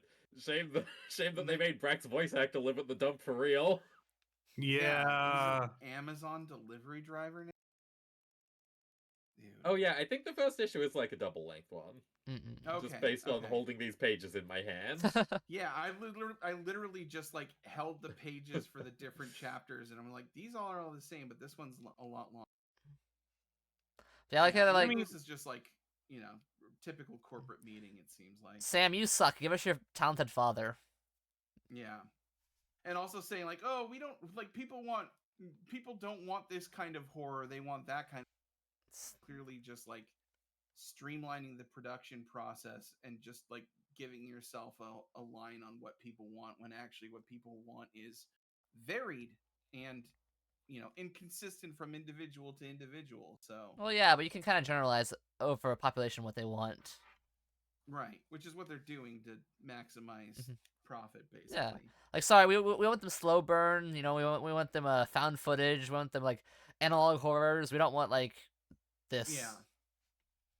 Also, what's with your Bless sister? you. How's she doing? She's Yeah. hot. Yeah, we'll see you later. Yeah, Oh, look, it's all full of lava and stuff. I bet she is quite warm. there she is. This drawing is cool. It is. Just the like all the weird like Fire. mouth chimneys and faces and shit, along with like the Temple of Doom minecart Very ride. jolly full. Yeah. They really let the artist go off some. Which I they really need appreciate to. that. Yeah. And look, Yeah. here she is in bed. Surely she'd be wearing clothes in this situation. Totally. It's me on the right. In her Danny Devil bed. It looks kind of like she's wearing like Rags. clothes made out of garbage bags. No, those are called pajamas, bro. Yeah, Girls I wear know. them sometimes. Yeah. And she's getting bit. I just noticed that. It's hot. I'm I'm into it. Yeah, those are bite marks. Girls wear them sometimes. Just make sure you have your rabies shots. Do girls normally have rabies? I mean, this one looks like she Oh, does. all the time. And look, we have our friend Theo. Yeah.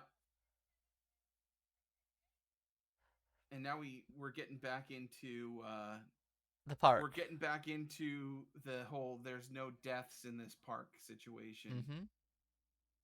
So we already talked about like, you know, the Decapitations. decapitation on Big Thunder Mountain, which is what this is a reference to.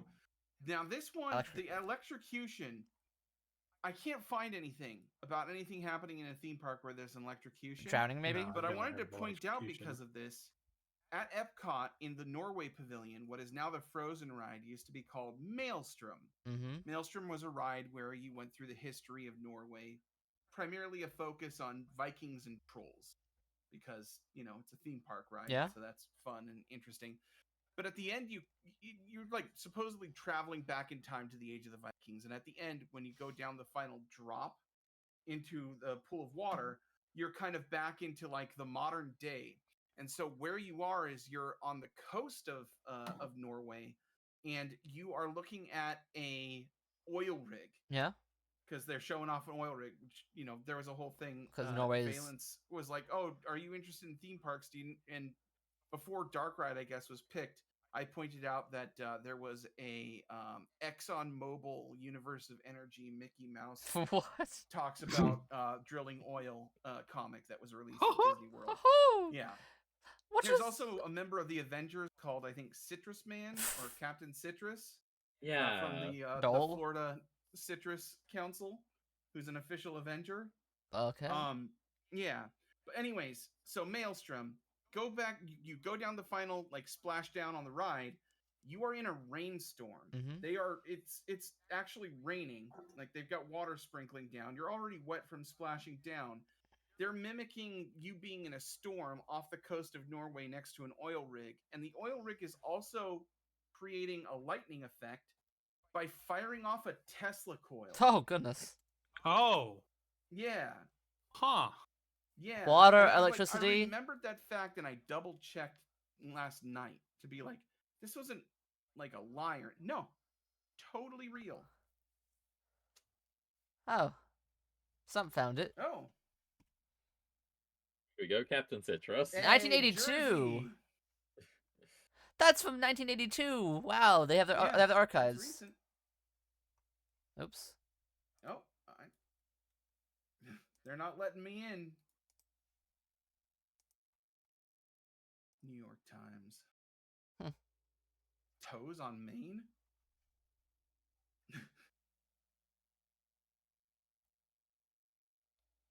Electrical shocks in the watered Burning Town. surface. The kayak experience sounds like the worst fucking ride in history. Mm-mm. The kayak experience! There's a seasonally operated ride at You went out. where you can Your row voice canoe. went out. Your voice is going out. My voice went out? Yeah. Okay. What about now? I hear you. You sound you're good. Okay. There is a ride at Disneyland that's seasonally operated around the rivers of America where you're paddling a canoe. It really goes out when you say the word canoe. Like, it doesn't like it. Canoe. Doesn't want you to say it. Canoe. I can say canoe. Canoe? What about these other two? Are these actually real references? Did somebody go on Amazing die? That I don't Oh, know. well, there was that girl that got lost in the catacombs while she was drunk. Yeah. And Oh, yeah, that one sucks. there's It a does. catacombs ride in this park. And I'm Not sure this somebody one, though, got killed in bumper interestingly. cars. I'm sure someone's died on a bumper car at some point. It's a vehicle that smashes into another vehicle in there. At traveling carnivals all over the world. I mean, they go pretty slow. I almost killed a lady on a go-kart once. Jeez. Are you saying that proudly, or are you No. just... Okay. No. I mean, like, I didn't know what was going on when I was a kid when it happened, but basically, we were riding go-karts at, like, one of those family fun centers. Yeah. And they tell you to pull in at the end of the race, right? So Yeah. she pulls in front of me, and then I pull in, and my foot, like, misses the brake pedal and hits the gas, and I just slam into her at, like, full speed as she's getting out of the vehicle. Oh, Which God. they specifically had said, don't get out until everybody is parked. And like she like bent back and she was like holding on to her neck on she was walking out. Oh. It was yeah. I don't think I actually almost killed her, but for legal reasons, she's happy and healthy now. I don't know where she is. Did you stay in contact with her? Did you kiss? I was like 8, so we exchanged insurance information. You know, By you insurance performed... information, do you mean sex? You performed I was improvisational 8 chiropractic and practice, so it's fine. card-carrying member of AAA go-kart insurance. Thank you very much. Ah. I heard they're good when it comes to go-karts. Not much for anything else. Yeah. Can't recommend their go-kart insurance enough. I don't know how many times they've come in to save me. Once. Yeah, just the At once. the very least. And this happens all the time at People the parks. punch these. They actually punch them? Oh yeah. Dude, Koki was a Tweety Bird at one of the parks. At And- Six With a Flags, life-size costume? yeah, with a life-size costume. And she supposedly got punched by somebody. This is not a rare occurrence. Actually, like, to comment on the whole life-size thing, like at least at Disney, like they are very, very particular about your body shape, your height, your weight. Like, especially if you're a face character, like portraying a princess or something like that, where you're not somebody wearing a mascot costume. So they can discriminate? Oh yeah. Oh yeah. Yeah. Because it's like casting. It's not. Yeah. And if you gain too much weight or something happens, you're out of there. If you're Spider-Man and you can't do a backflip when Tony Hawk tells you, you're gone. Well, that's okay. They've got robots for that now. What? Is Tony Hawk doing They that do. frequently? All the time. I knew the Birdman would love that stuff. Yeah. He's just happy we're talking about him. I talk about him all the time. What are you talking I know. about? Love me some Tony Hawk. It's weird though that this is the one person who is like a person in a suit, right? That like I the think the helmet comes implication off. is that there are more of them that are like Yeah. that. It's just that we focus on the ones that are not. Yeah. Oh, hey, Booney. Oh, Hello, Booney. Addy. Booney Rapuni is Goonie. See what I did there? I did. Vaguely. Rhyming. You're vague. No. That's a different V word. Vagrants the Voyager? Valence the I believe it's Valence. Oh, is it Valence? Have I been saying it wrong this whole time? No, Nelson's just full of shit. Oh. Valence Yeah, the Voyeur. Fair. Valence the Voyeur. God, I had a text-to-speech really fucked up my name the other day. It was like Voyager. I don't know how it like achieved that. My name is made of regular words. Yeah. I don't know. I I've think never heard of this va before. Usually happens before voom. Usually in pairs.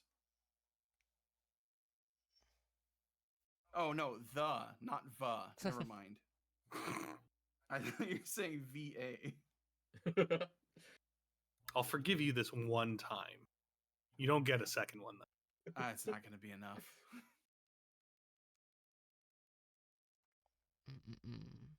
And then we get to meet his daughter, the Voom. Yeah.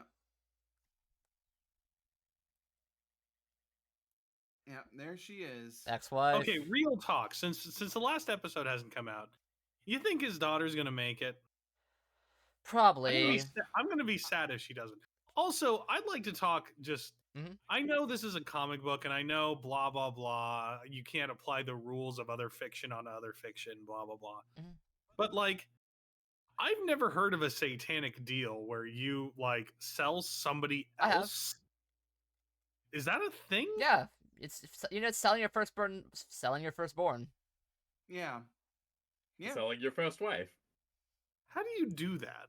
Like that then seems. Your second. Then Well, your how do you sell somebody else's soul? Can I just be like at any time, yo, Devil Man, hey, I want you to take this guy's soul and give me neat stuff. Well, they give you their soul, and you give them the soul that you got from them.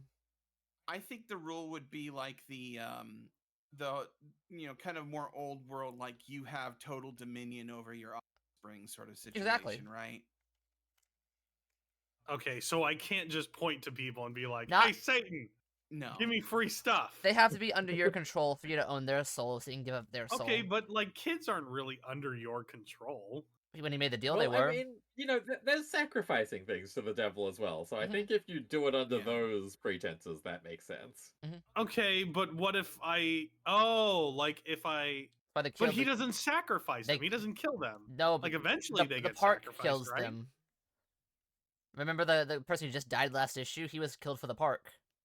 Yeah. Right. Right. In the comic later on, it kind of gets into the whole like if you don't, he's basically giving up, like he's sacrificing park goers who have a lot of adoration for the park to kind of fuel and continue his time working on the park, because he's however many years old now. 100 exactly. I think they mentioned. Wow, what a coincidence that it was just the 100th year anniversary of Disney. Interdasting. Could be anything. Yeah, might not be related. Who knows? But like, and then on top of that, it's probably like there is going to be like this ultimate final sacrifice to kind of seal the deal. They'll probably just give up, and it's his ass on the line, but he's offered an exchange of his children for him, right? That's what I'm thinking is what's going to be implied. Yeah. Hey, look, here's some nice child innocent souls. They're yours. Yeah. And a lot of notes on. I have like a full page for the first issue, a full page for the map of the park, and then one page for issues 2, 3, and 4. If you can control anyone that isn't your offspring, it would cheapen the deal too much. I mean, just get them to sign it over to you. Like, hey. Oh, reminds me. Do you guys know of Ross Scott, Freeman's Mind? He did the machinima for Oh that. god, vaguely, Yeah, yeah. he said, when he was in high school, he, was like a metalhead, and then he had a friend that looked like Jesus, and so they would just sit at a table, and they have a bowl of candy. Said, free candy, price your soul, and he basically he has soul contracts now. Eh? I Good for feel him. like I feel like I heard something somewhere where they like If something has a price, it's not free. Sorry, bad Yeah. deal, wrong sign. Yeah. Your deal's through. This isn't gonna cut it in Devil Land. I think one of the rides even says in the park, it says, ride price one soul. So imagine that actually was legal. Sell someone else's out to the devil, or it shouldn't be as good as selling it yourself for your child. I mean, that's why they're killing so many park goers. They have to, Yeah. Well, and also he's trading 2 of his children instead of 1 of himself. Yeah. Right? Like, I don't know. A soul in the hand is worth 2 in the bush. Yeah. I don't- souls. I don't know if I believe that. What if you're getting, the 3 billy goats, and you're the troll, and like, oh, no, I'll give you these 2 guys a soul if you let me pass. Okay, fine. No, let me pass. There's an even better soul after mine. Oh, fine. Guys, Yeah. exactly. That's why, devil's gotta be a little earlier. This devil didn't know. I thought he was Yeah. his soul. It's called a hypothetical. Also, it's egg theist, not egg. If I'm gonna make any theistic on this channel, it's gonna be pun related. Like, Right. what Agnostic. there we go, agnostic. What's another Yes. egg religion pun I can do? Zoroastrianism. Nah, that's not a good Zoroastrianism. Oh, too slow, Stump. You see, I can just say words. You have to type them out. Thank you. You're an Evan Eglical. Exactly. There we go. What else we got? Judaism. It's pretty Mhm. good. Pretty good.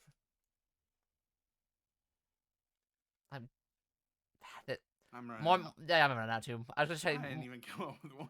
I was trying to do more megism that you can't see. The art of the egg puns isn't just putting egg anywhere. You have to know where exactly to put them. Mhm. Christ. Boo! Like a boofist spelled like BOOEFFIST.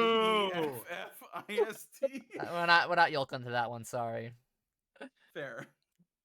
Also, she's wearing a Hellfire Club shirt. That's a comic book reference. No, that's like a goth fashion brand. That's a no. It's comics.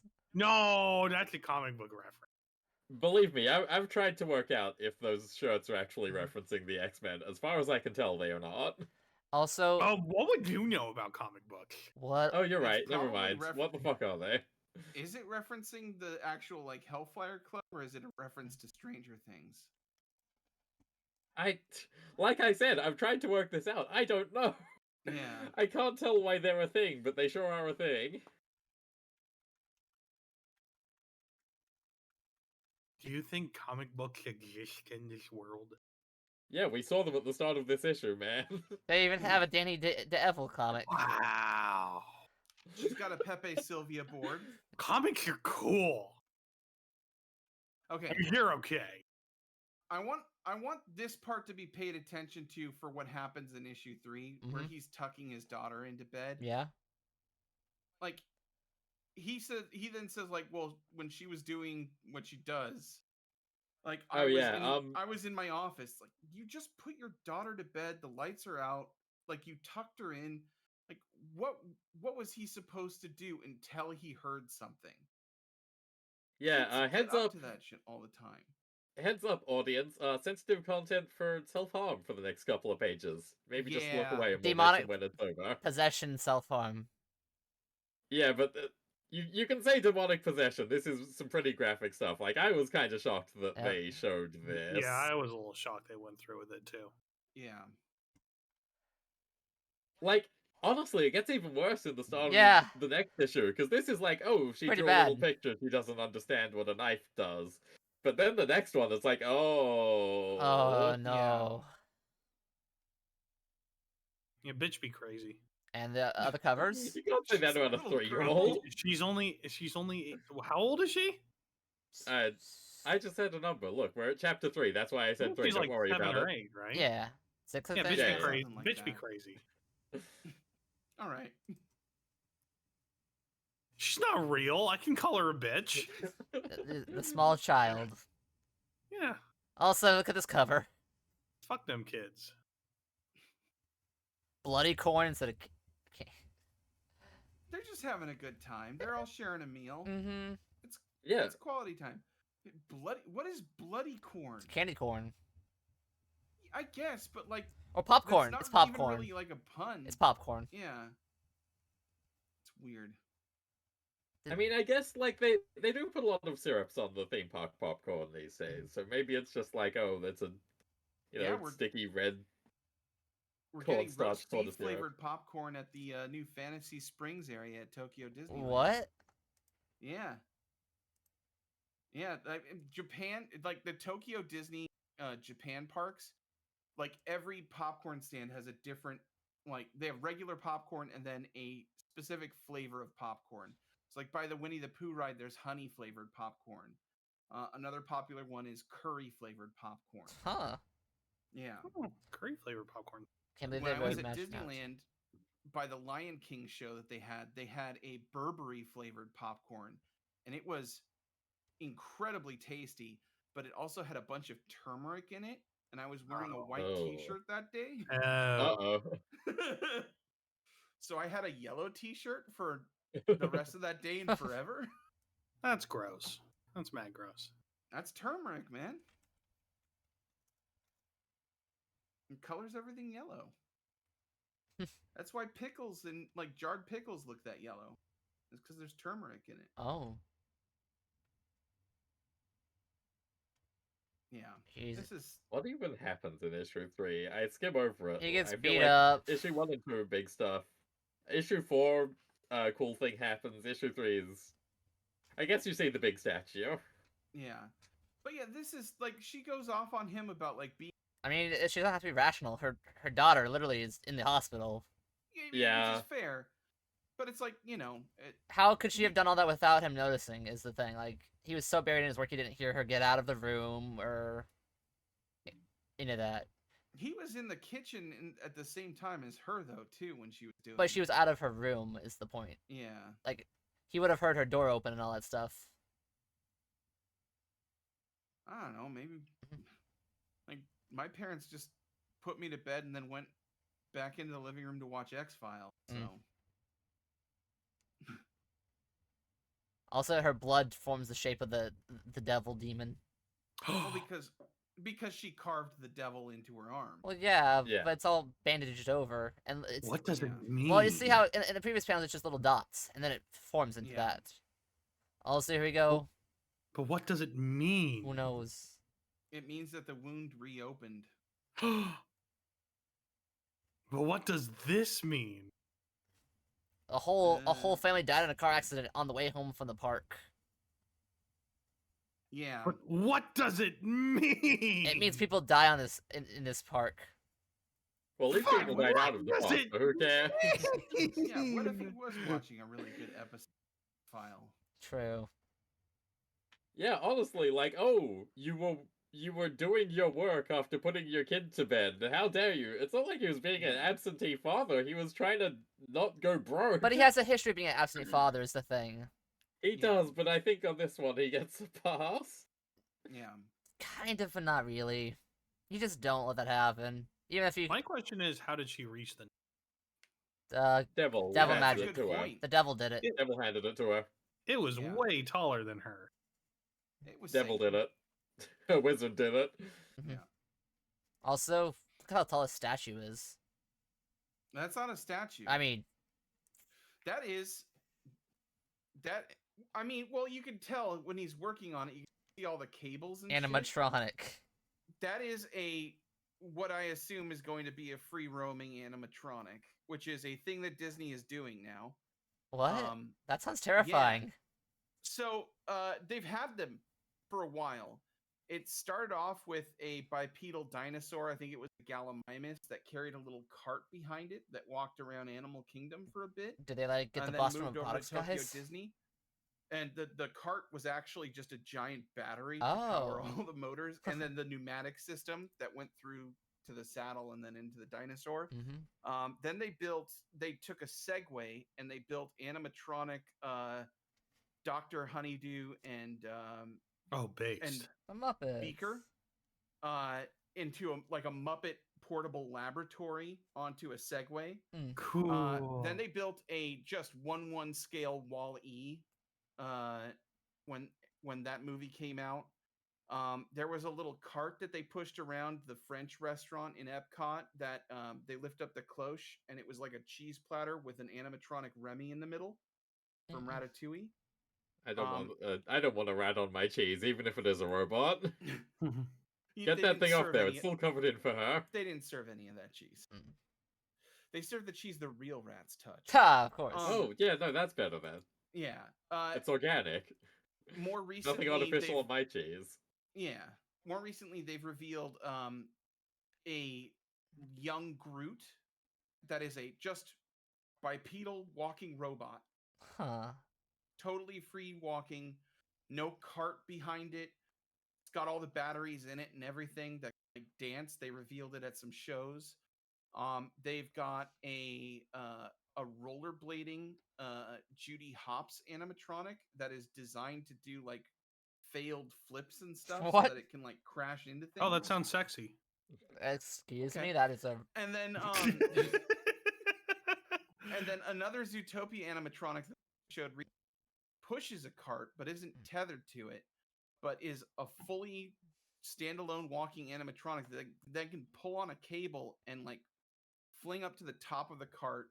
It was just really crazy. They did it at a recent Hong Kong presentation. And we know there's not people in these suits and the robots for real. Nobody in the suit. Well, you know, there are robots in there, but there is also for some reason a kid in each one of them. Well, it's like a, you know, it's like an embryo basically. And like they're using a lot of stem cells as hydraulic fluid. Yeah. God. Yeah. Right. That's what stem cells do. Yeah, they're all using like a shard of Walt Disney's frozen head as like a core processor. The core power source. The AI is actually just Walt Disney's soul. It's not AI, artificial intelligence.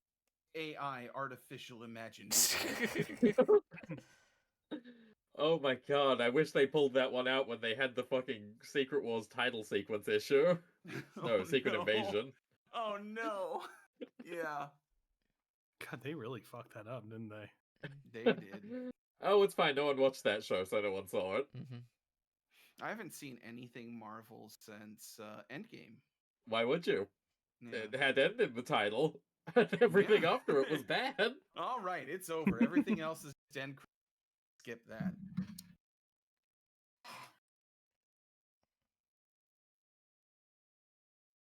She gets caught. She's wearing a Zero skateboarding shirt. That's pretty based. Yeah. That's skateboarding? I used to have the one that Sid had in Toy Story. Oh, yeah, the skull. Zero skull. Yeah. Yeah. Classic. El Clasico. Yeah.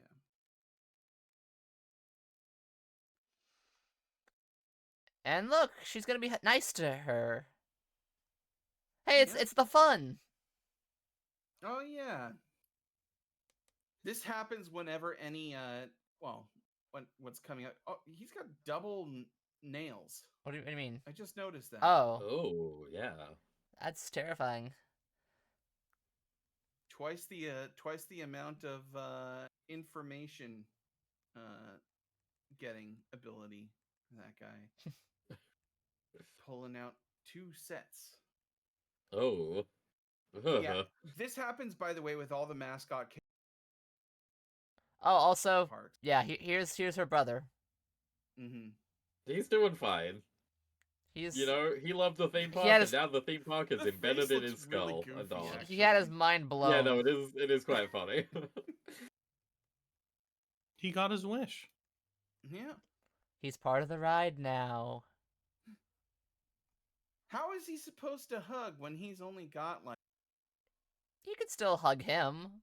Well, yeah, Yeah. he's asking for the hug, so he doesn't need Yeah. to get his arms around. Mm-hmm. It would be nice if he did, but Also, look at the oh, look at that's really the good. DuckTales. Dark Ride. Yeah. Ooh. Yeah. I love the He- Danny Devil nephews. Yeah. They could have made the nephews the other mascot characters. Never mind. They know he's the only Well, one no, that that matters. doesn't make sense because you Yeah, know, they're all the same Yeah. yeah, species. they're the same species. They're the same thing. I guess.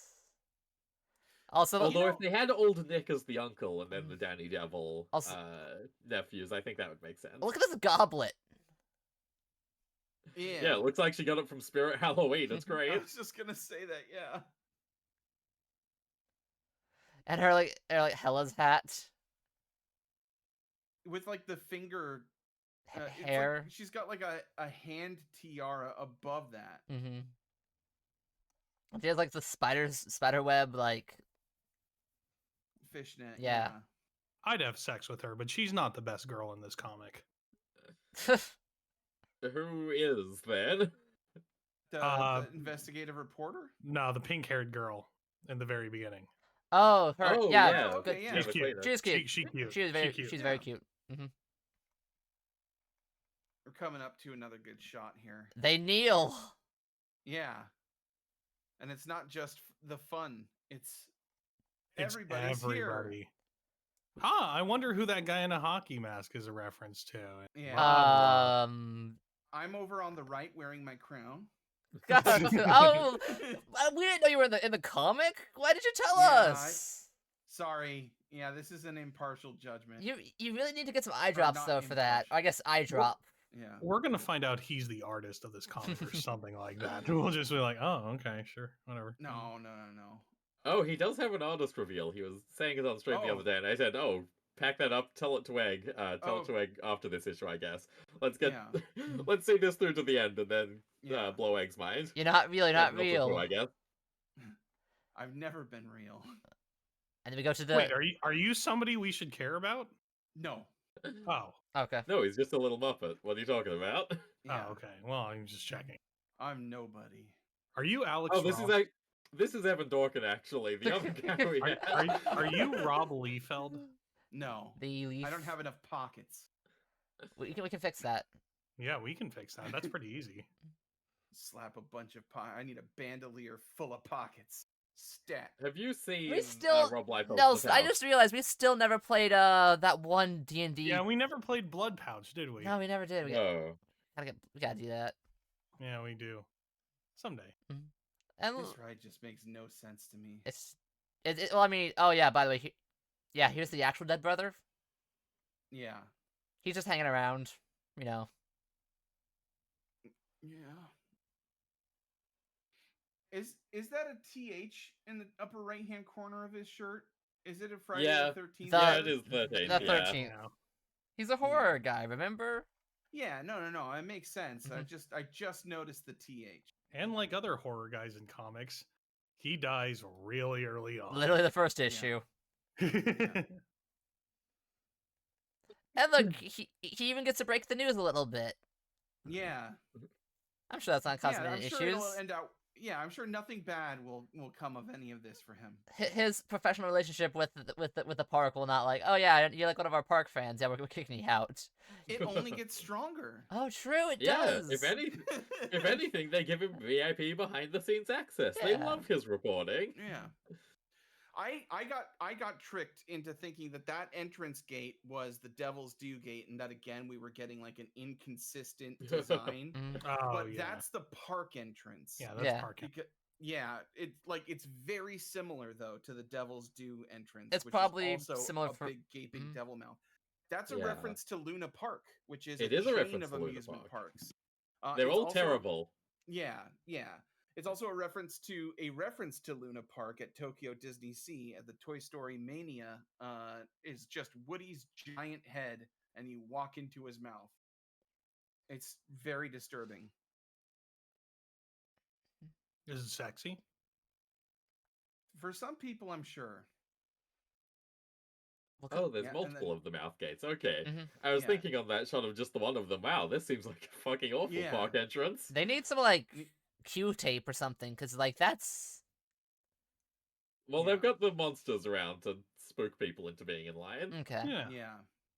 it's not completely This disorganized. this is just like park opening at Disneyland, though, where it's like you're literally in a line just to get into the park, and it's not even to like buy your ticket. You already have your ticket on your phone now. Oh, You're just waiting to get your face scanned and to have your ticket barcode scanned. Oh, that's right. They do face scanning now at these, don't they? They take your picture when you first go in. I It don't really used to- want to go anymore. It used to be a thumbprint. Universal is like AI facial recognition now in their Goodness. entry gate. that's So fast. what you're saying is you can get into Universal with Spy from Team Fortress 2 level disguises. Yeah. Oh boy. Insider access, finally. Is this the fate of all park fans that go in too deep? We can only hope. Yeah. And I will say this is exactly like the Disney mascot actor recruitment process. Mm-hmm. I'm not here for a But it's job. pretty close. You see, I'm a YouTuber with I make more money than you do from one video alone of mine. Yeah. So we got inside the mask, like some AC or something. They do have AC inside those suits. They also usually have like those water cooling vests that drivers. And what about the teeth? Yeah, no, like I said, yeah, totally. Yeah, no, those are to make sure the head doesn't slip off. You wouldn't want to ruin the illusion for some kid. Mhm. Yeah. Yeah. Now it says that it's making a munch noise, yet it doesn't What? necessarily masticates, right? It's not like It's a grinding. set of jaws. Yeah. It's probably I would assume reciprocating. that it's like writhing, kind of like circulating, like a garbage disposal sort of thing, right? Mm-mm. Oh, yeah, of course. Yeah. Do you think he's okay? Oh, yeah, no. It's just a flesh Totally. wound. Also, Okay, I mean, the he's other kinda, mascots are walking around. he's kind of hot dressed like that. Let's be honest with ourselves. mhm. And this is where it's kind of revealed more that she's like more into what's going on behind the scenes with Mhm. like the actual story, the mechanisms of why this park is so successful. She knows that these guys are not just people in suits at this point. She knows. Or, well, not at this point. We know that she knows at this point. Mm-mm. Yeah. Kind of an interesting, like Reveal. the mascot design itself. It's like at first you look at it like, okay, well the big, camera lens eye, it makes sense because 'Cause he's he's the YouTuber. video guy. What's up with like the Mad Max bondage minotaur thing for the rest of it though? They I figure it's like a metal fan because she's starting up her Yeah. live show, so I assume that the idea is that he's like the roadie. Yeah. she wants He's her like own the minion. roadie sort of guy. He's fucking Jack Black and oh, what's that game where that's bad? What's that game that's bad? Jack Black is in it. Brutal Legend. Legend. Yeah, yeah. he's like Jack Black in Brutal Legend, basically. Also, Mulan cover. yeah, it's the Mulan cover. Yeah. And this cover where she has like what's the evil prince? Maleficent. Yeah, I mean she kind Yeah. of has Maleficent horns in her costume in the panels above. But this one has too. the striping to it. Yeah, yeah. Well, guys, we're on issue 5. It's been 3 hours. Yeah. Oh wait, no, weren't we just doing 4 issues? I'm That's what the fine. trade was. I'm fine with that as well. I'm just saying, like we did like 4 like we talked a lot. I of some read cool this stuff. book in an hour. I was gonna Yeah. say, like, guys, against people, XX_ livers. Yeah, no, Firefighters, cadets. Who else has a fan name here? that's we just went with all 4 of them. I mean, we go through his actual. I was being silly. Yeah. But yeah, guys, this rest of the comic is really good. Read the rest of it. It's really awesome. All right, so It is. the last I really the last enjoyed issue my is not read. out. Sorry, guys. Yeah. You gotta wait for it. Supposedly be out May eventually. 15th. 1 month. Yeah. Well, To reveal the thing about, I guess, kind of my like art pedigree. Mhm. When I was in high school, my high school did senior project. Yeah. So that was typically something that served the community, but also was like something that you wanted to learn to do. and I'm a person who draws. I wanted to make a comic book. Oh. And so I made and self-published a comic book, and I sold it at Ape in San Francisco, the Alternative Press Expo. Whoa. I've been to Ape Yeah. a few times. Yeah, part of the yeah, it's cool. I got to meet a bunch of really cool and weird independent comic artists. As they are, yep. In this senior project, one of the things that you had to do is you had to find a mentor who is an expert in that field, and they helped you find that person. So when I described what I wanted to do, they told me to reach out to a person, and I'm from Northern California. Reach out to a person in my the area. friend. Yeah. You know, I was raised in the East Bay. Yeah, I a little bit more north than you. I was in wine country. Oh, okay. Yeah. But so they said, like, well, there's a local comic book artist in the same town. So we arranged for you to meet up with them. And so my mentor for my senior project was Brent Anderson. He is a pretty career comic book artist. He worked for all the major publishers. He's probably like the work that he has done the most of is he's the pencil and inker for Astro City. Oh my god, I love Astro City. He also did the pencils and inks for X-Men God Loves Man Kills, which is what X2 was based on. I've got a copy of that signed by him in my collection. Cool. But yeah, I only met him a few times. Like, he was really busy, obviously. Of course.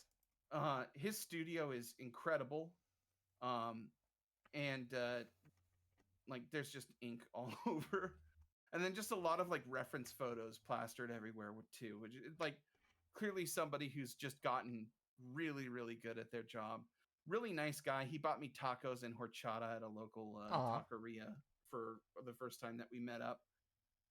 Also, he didn't let his son watch TV. So his son, when I met him, was reading Scrooge comics. Scrooge McDuck comics.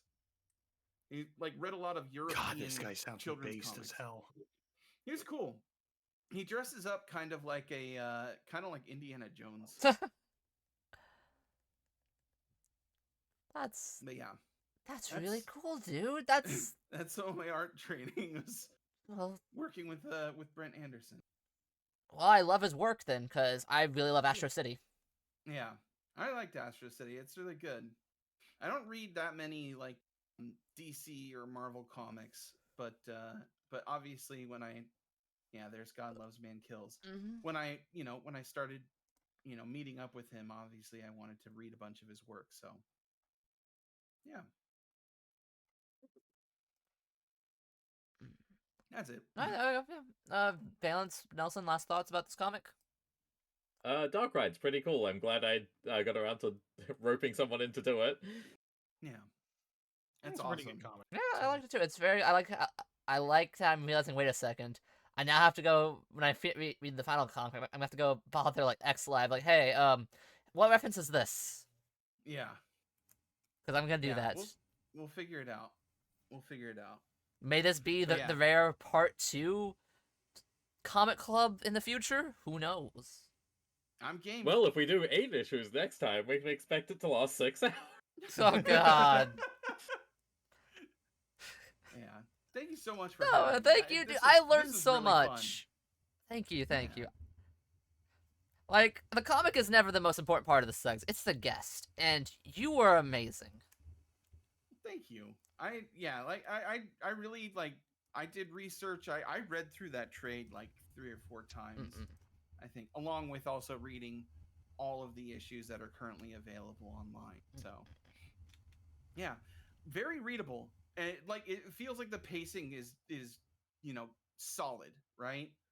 Like even like I didn't have a lot of notes for issues 2, 3, or 4 compared to issue 1, but like still, it doesn't feel like it drags really in. It's pretty fast. Yeah. There's always something happening. Yeah. Come back to Devilland soon. Yeah. The cost is your soul, and a fluctuating rate based on the estimated crowds for that day.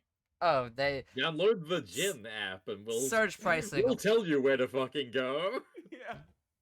Like, yeah, Disney is like, and all these theme parks now are like, well, there's no one steady admission price. We change it based on how busy that day is going to be.